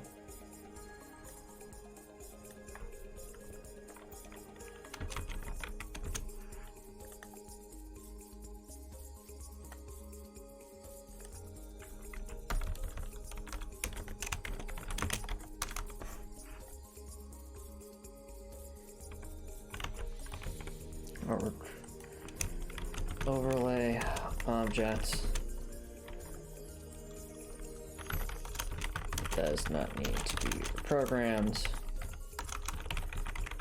since its coordinates are tied directly to the coordinates of the work cutscene object. So basically, chat, what I'm doing right now is trying to understand my own code so I know what specific actions need to be taken in the future when we do go through with the rework. And we'll probably be doing this for a decent chunk of what's here. Alright, chat, give me 1 second, I'll be right back.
All right, chat.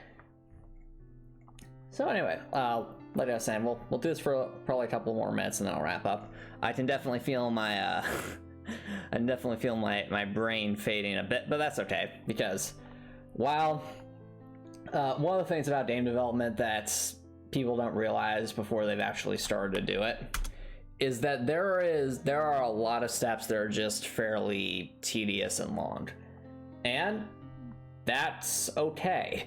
Like that's all part of the process. Like what we're doing here with like reworking a system, none of this is particularly glamorous. It's not like, oh, I'm doing this cool new gameplay mechanic or anything like that. No, it's just trying to essentially get a screen to display at a certain size.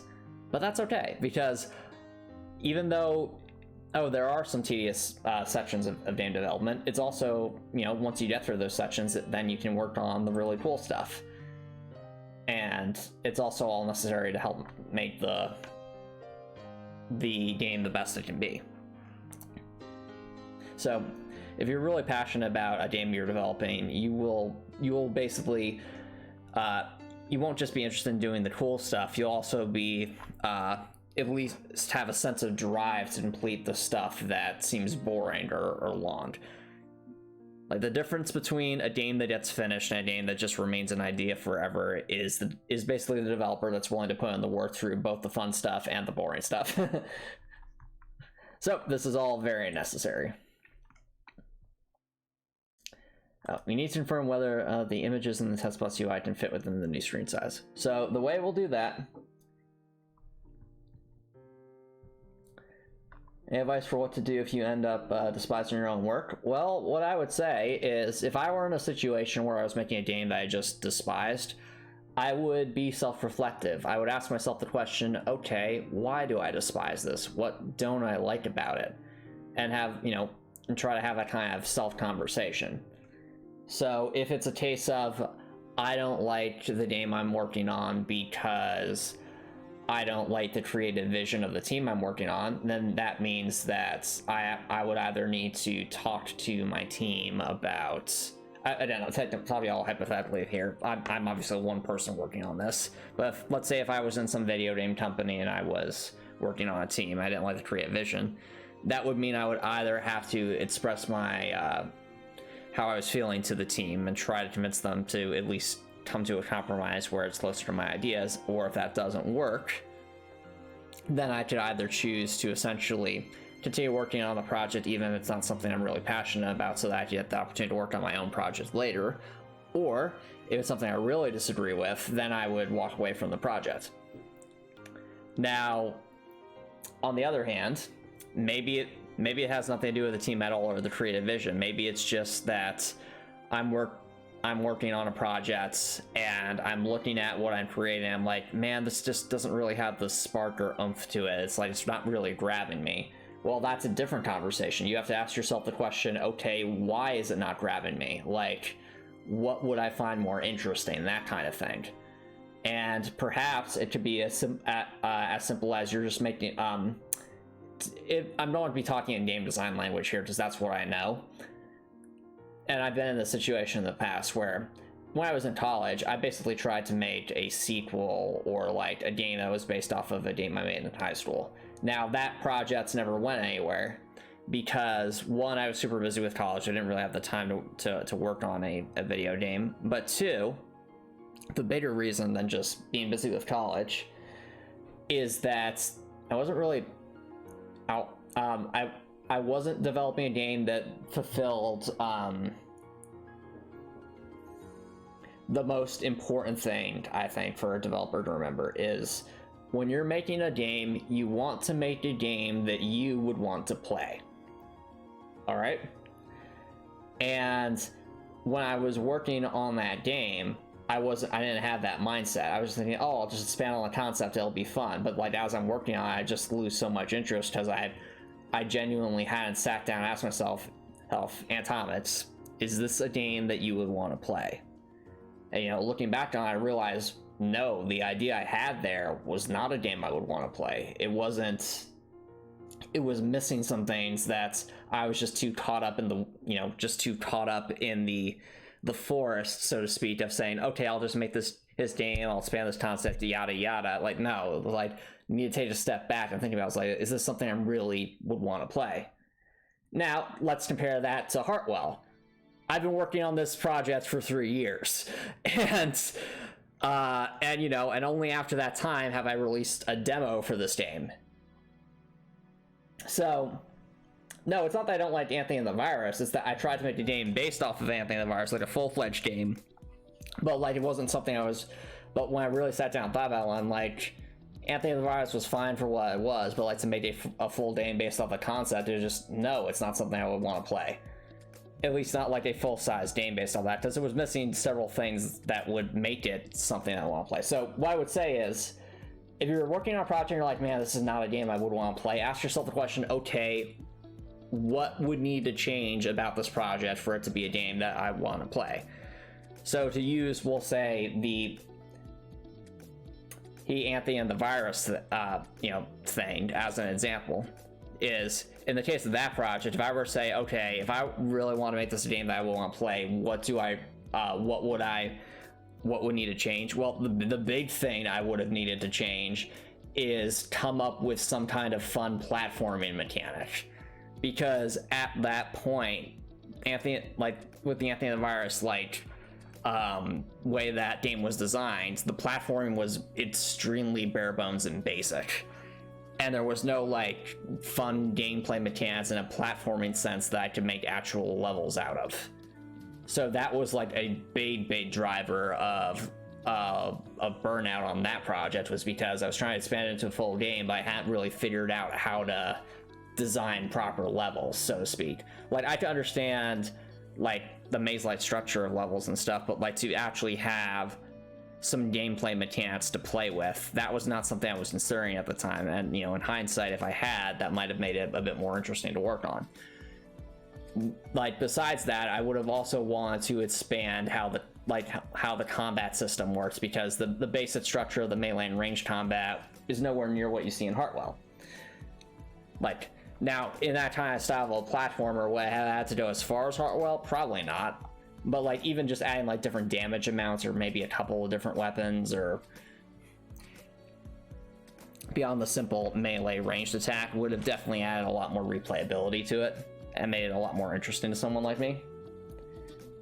But that's the thing. It's like, so what I would say to you, Copper Nicholson, is if you're working on something and you just don't like it, ask yourself that question: Am I making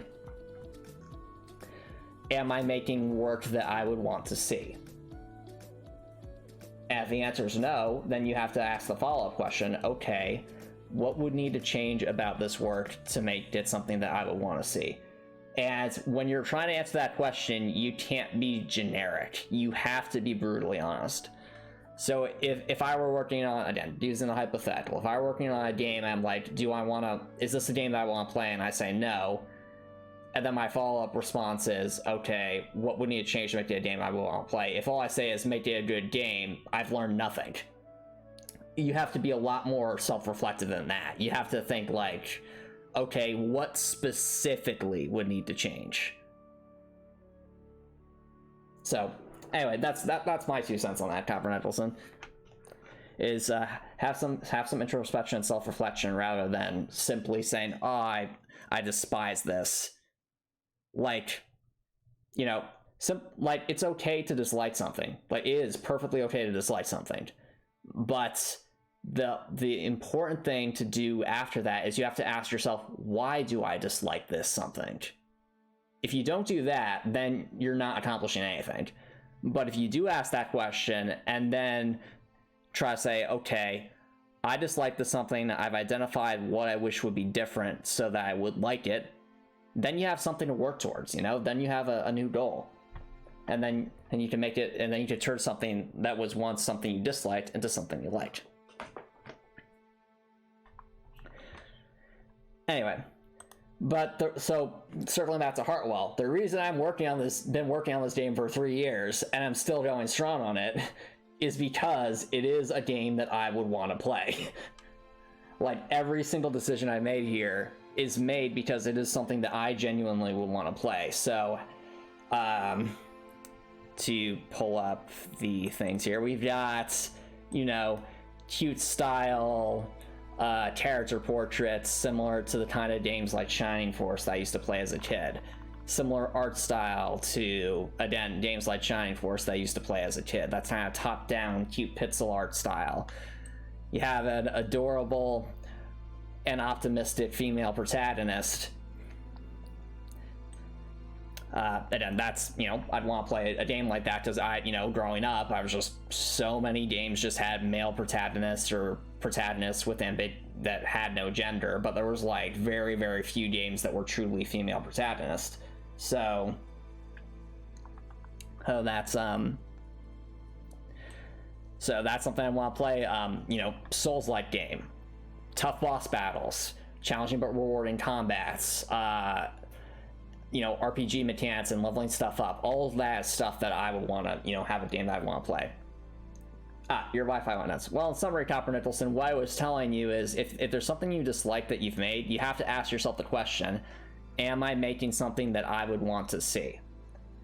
And if the answer is no, you have to follow up and ask yourself the question, okay, why is this not something I want to see? and what would need to change about this to make it something that I would want to see. And you can't be generic with it either. You can't be like, oh, I want it to look good. That doesn't tell you anything. Like, that doesn't answer any question.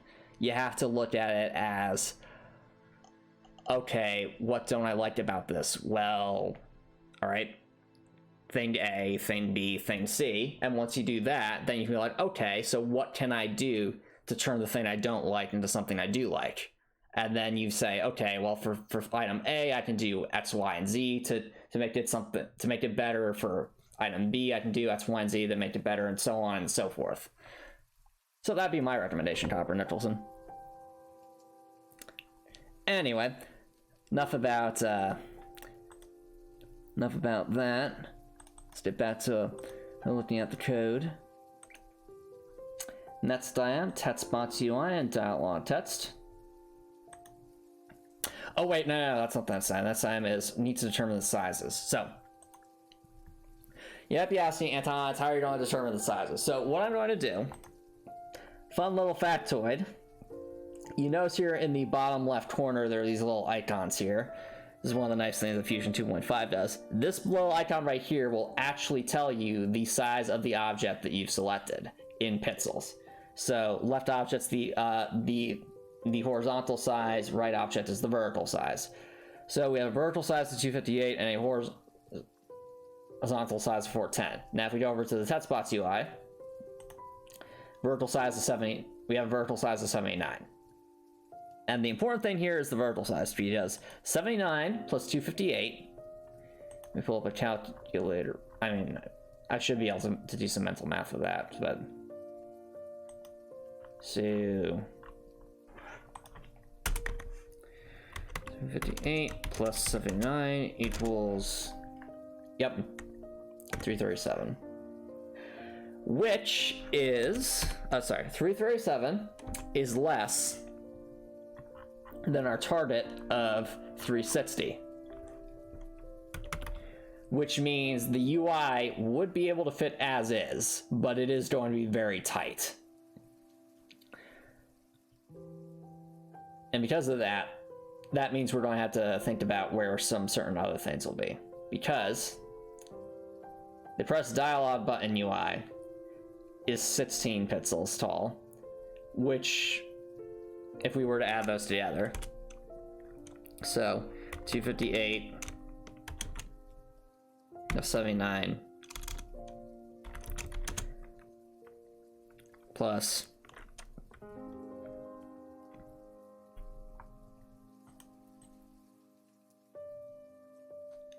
16 equals 353, which is less than 360.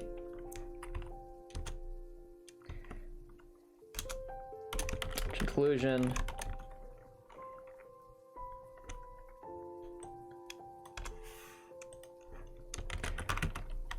TextBox UI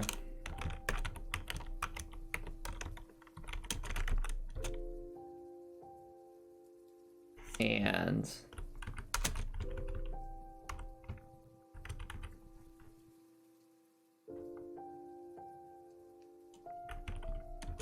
opening cutscene images will fit within the new screen size,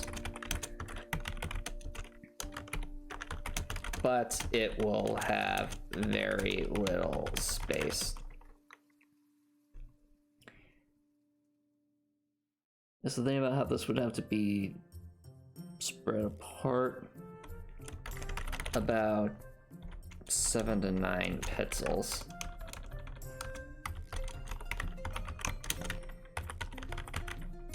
The top of the text box and the bottom of the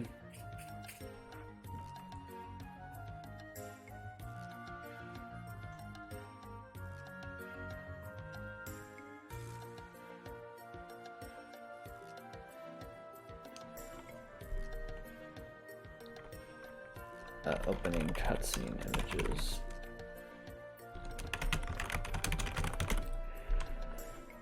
All right.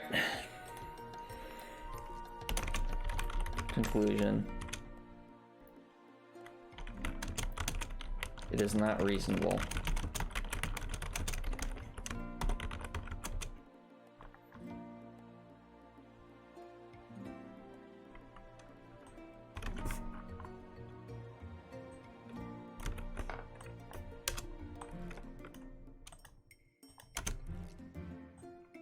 So even though this is less than this, it's only 7 pixels, which means each object will only be like 2 or 3 pixels apart, and that would be, you know, very tight visually, so not super pleasing to the eye unless we have no other choice.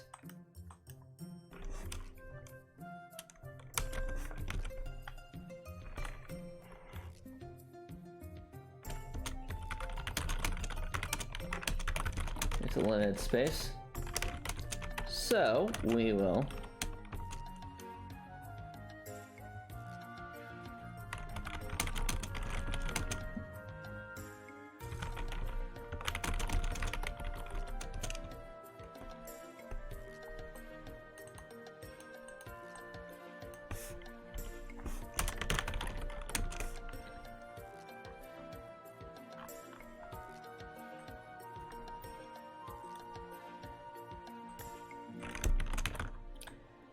need to check whether or not this is controlled by thingies.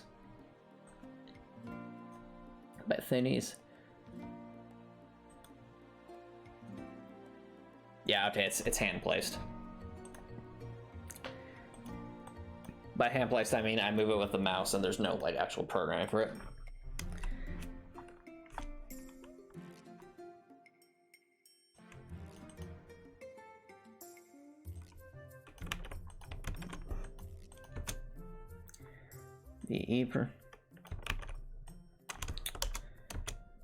Move the ePress dialog wire by hand to be near the. No further programming is needed after that. Okay, establish that action.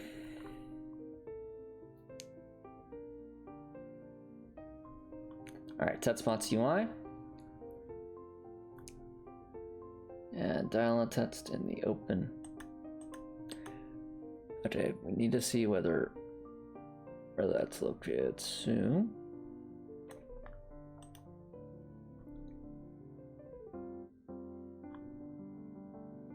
Okay, so this is also manually placed, it seems. Yeah.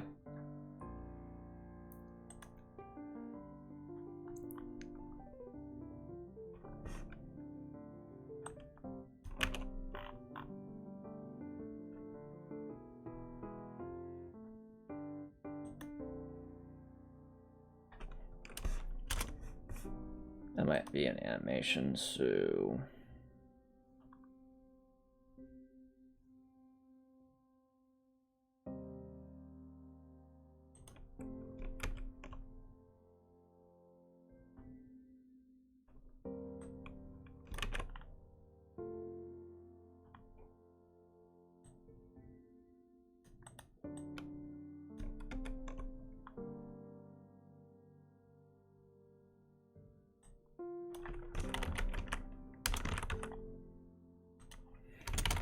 that it is about 9 pixels below the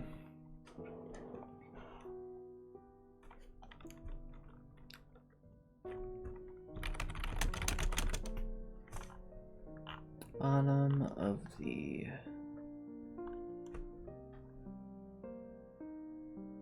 cutscene artwork objects.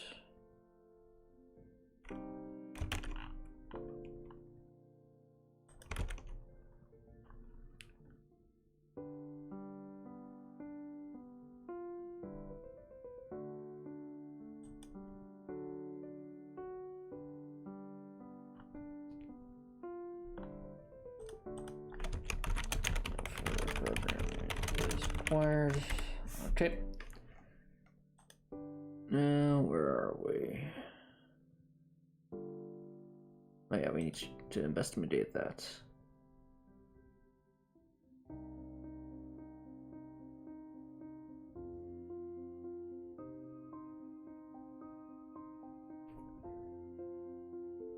Okay, so what is that positioning? Okay, that needs changed. That needs changed. So if it's native A5, that means it'll be off screen.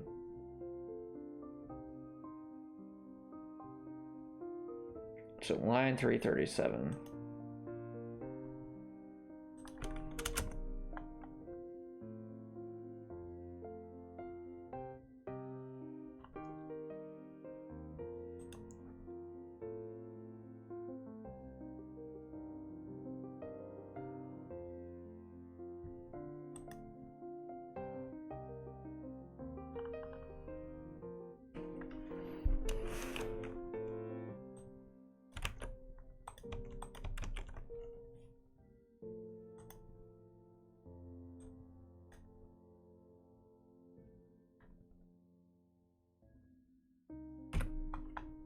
Let's copy that so I know what I'm looking at.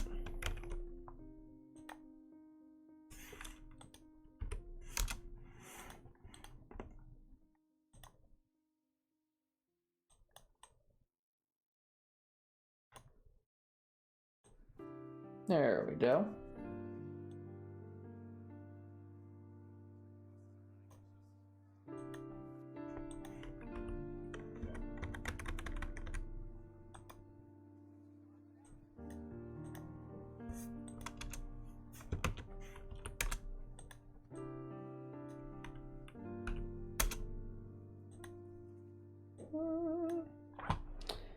Very good.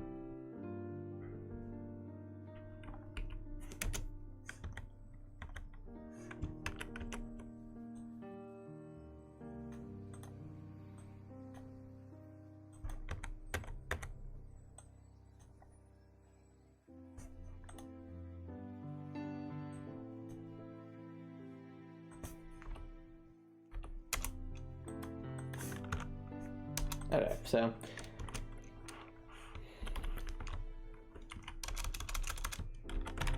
the position in line 337 needs to be reprogrammed.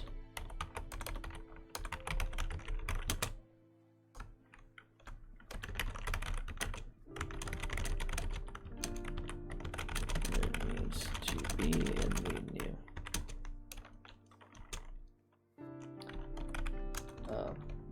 Within the new screen size. This will be dependent on where the text is displayed. Okay. So speaking of the display text,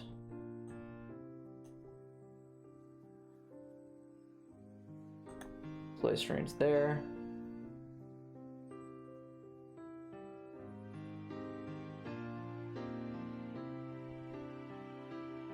Where's the step moved?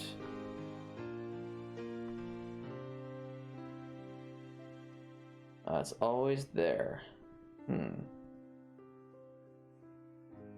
Oh, and those lines. Okay. So, line 352 needs updated.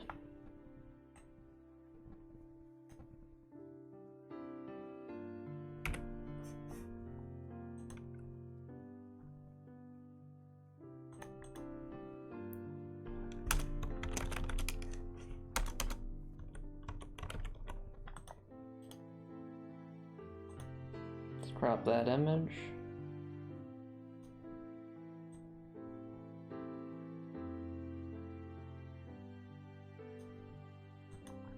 Yep. Pro tip, chat. Taking lots of screenshots and or writing lots of good documentation helps a lot in the long run when you're trying to debug things or change things. Case in point here. I'm taking screenshots, which is the print screenshot button, in order to have very clear information of what needs to be updated.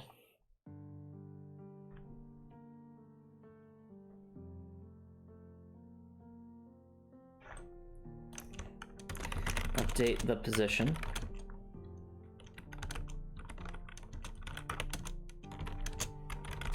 and 352. All right, now we have to do some math, Copper Nicholson. Not really, Copper Nicholson.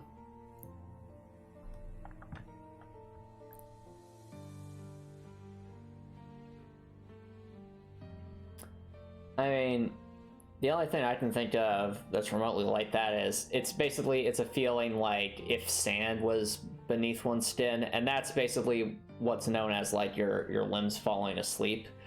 So let's say, for the sake of argument, that you've like, maybe you're crossing your legs for a really long time or something, and it feels suddenly like perhaps the leg that was beneath the other leg now suddenly feels like it has sand in it. Well, the reason that is because you've the blood flow has been essentially slowed to that area, and thus it feels like there's sand in there. And the way that's fixed is simply by, no longer crossing one's legs in that case, and allowing your legs to have plenty of space away from any objects so that the blood flow can be unconstricted. That's it. Oh yeah, so like when you're again, not sure if this is the same thing you're feeling, dude, but I'm just saying, like, whenever I felt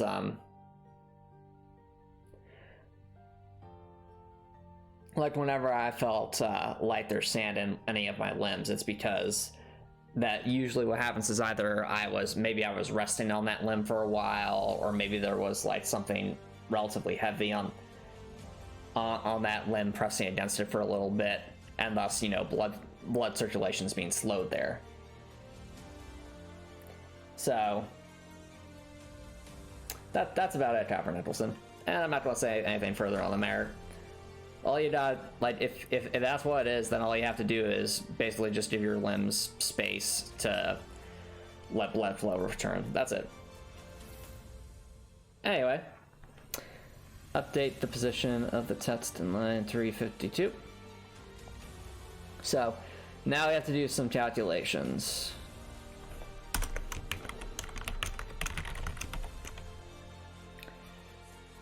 So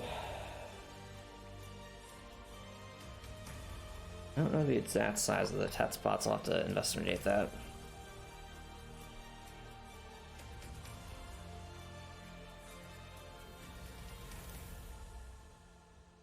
Okay, so the display screen size, it's 338 wide.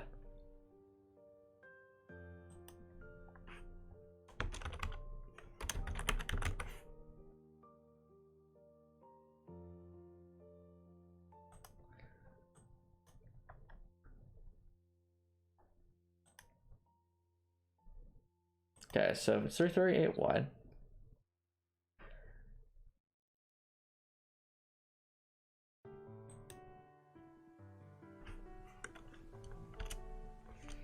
$800 minus 338 minus 240 equals 222.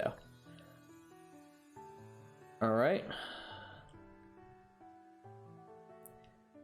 Therefore, let's get some ratios.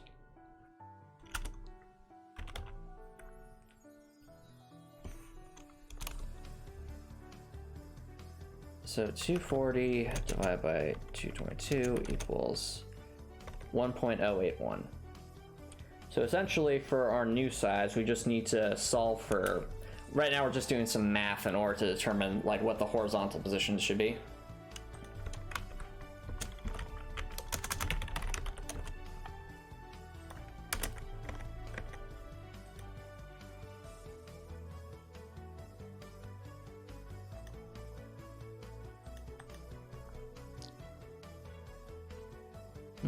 Okay.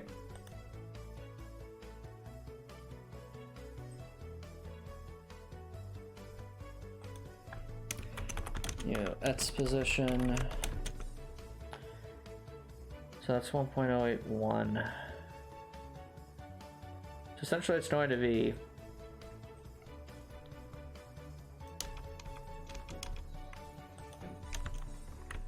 that's the display string 338 wide. So now we have those calculations. We know that the new thing is 640.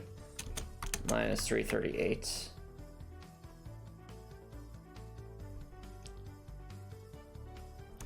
equals 302. So basically, we need to solve for, we have 302, we've got, yeah, so 302 is our summation here. So 1.081 times that.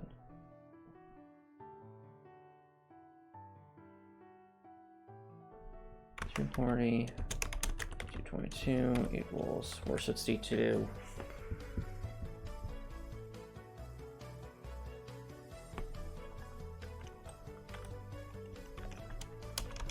This is all about ratios, chat.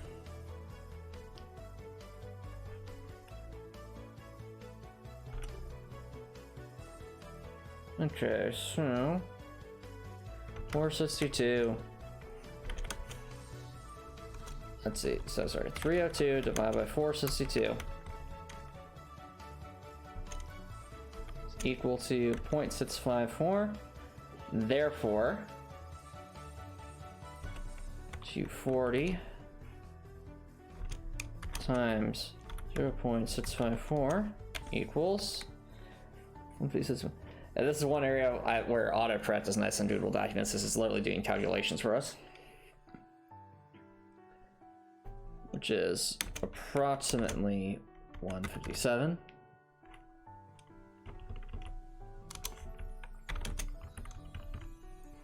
With that in mind,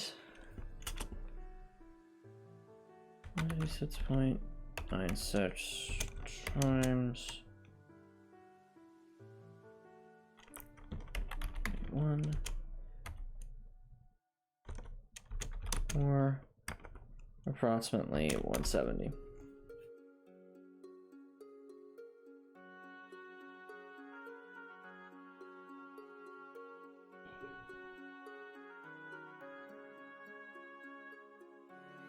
Okay, so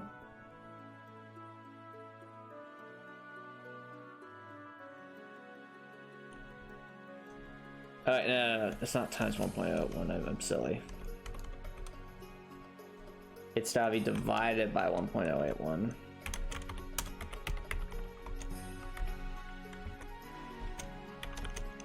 Or about 145.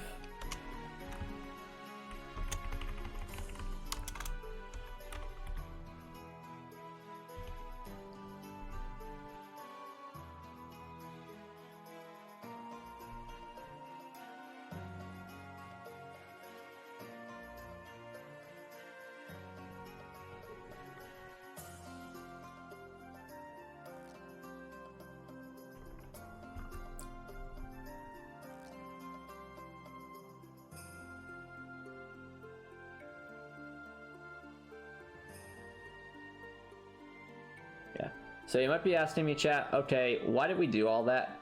So 145 plus 157 is equal to 302, which is this value up here. And what we conclude from this is that 157 is our new x coordinate, and that maintains the same ratios we have here. So that's what all that math was for, at least x coordinate wise. Now we have to do the same thing with the y coordinates. So we know the position is 200, so knowing the ratio, 200 out of 450. So 450 divided by 200 is equal to 2.25. We already know, well actually, wait, we can do even better than this. So 400 divided by 250, and then it would be, to set all this up,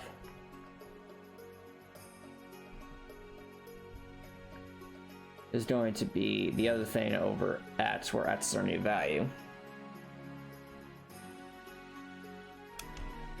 Or we could do 200 divided by 450 times 360, so we did our ratio, 160.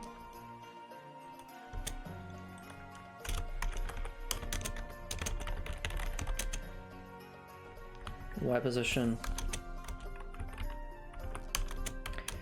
It's 160. I'll underline that.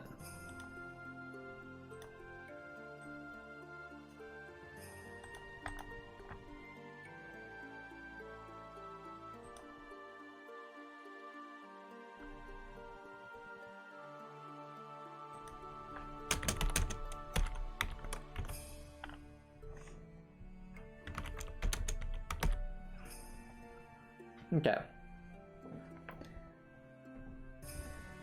I'll say this, chat. When I was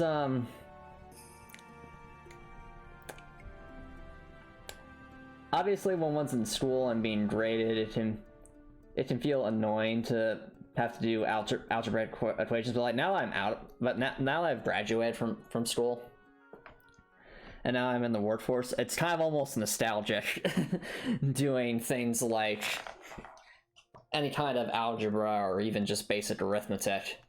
It's almost a little bit nostalgic.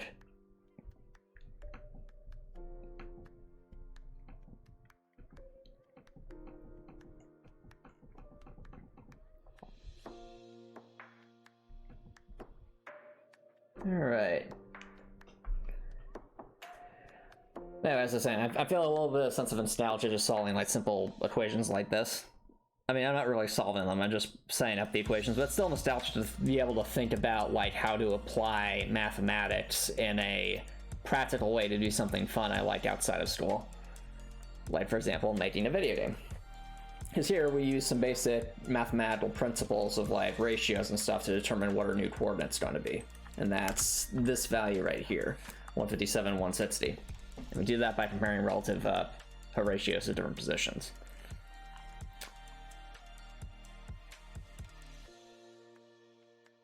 Now, with all that being said, that's only part one of our mathematics for tonight, because part two of our mathematics for tonight, we need to determine the location of the E button. Yeah, there at that position. So the distance we're going to put it horizontally is going to be a linear distance, not a proportional distance. It's linear because this was proportional, the actual coordinates are different. So let's do some calculations.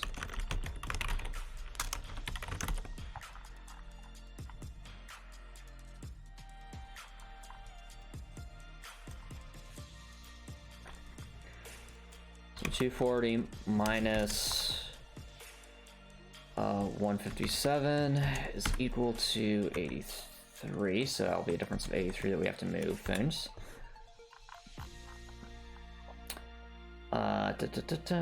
Let's see here.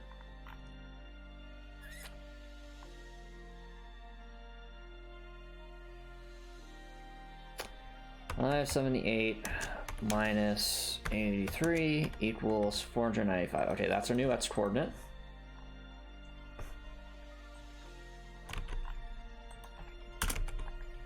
And its position is 495. Now as for our second thing.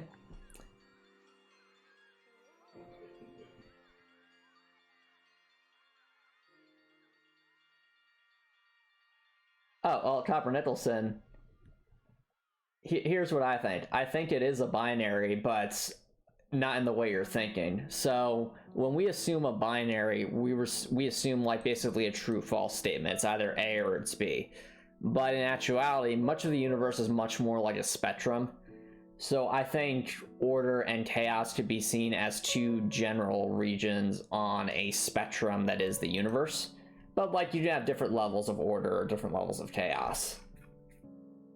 Whereas like Matt's order would mean like something is always ordered a certain way 100% of the time, and Matt's chaos would be like absolute anarchy 100% of the time.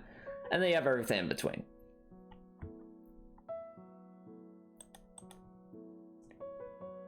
This will be dependent on where the text is displayed. Okay, so now we need a new Y position. Original y coordinate was 200 minus 160, so that's a difference of 40. I'll write it down. I already know what this calculation is. It's 40, but just write it down so I have the info. So our new y coordinate, 56 minus 40, that's 216. Therefore, the new y position is 216.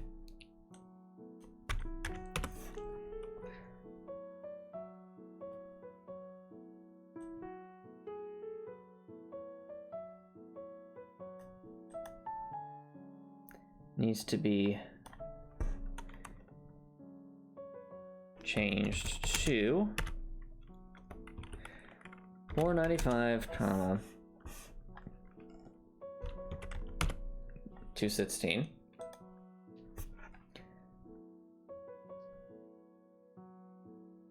Let's see here.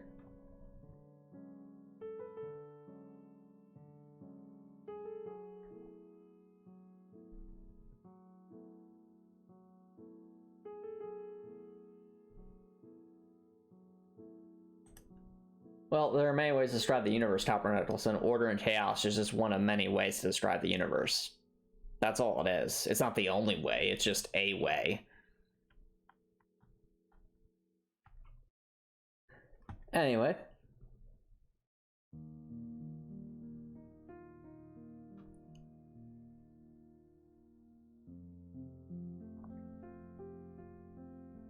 So we got all that there. Okay. I think we'll pick up from here. So let's set ourselves a little reminder.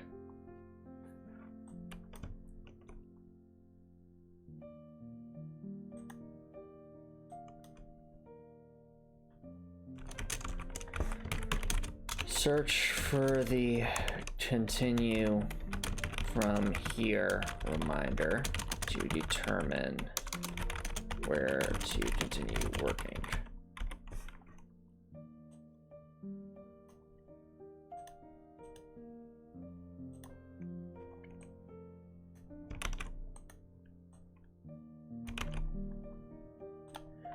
All right.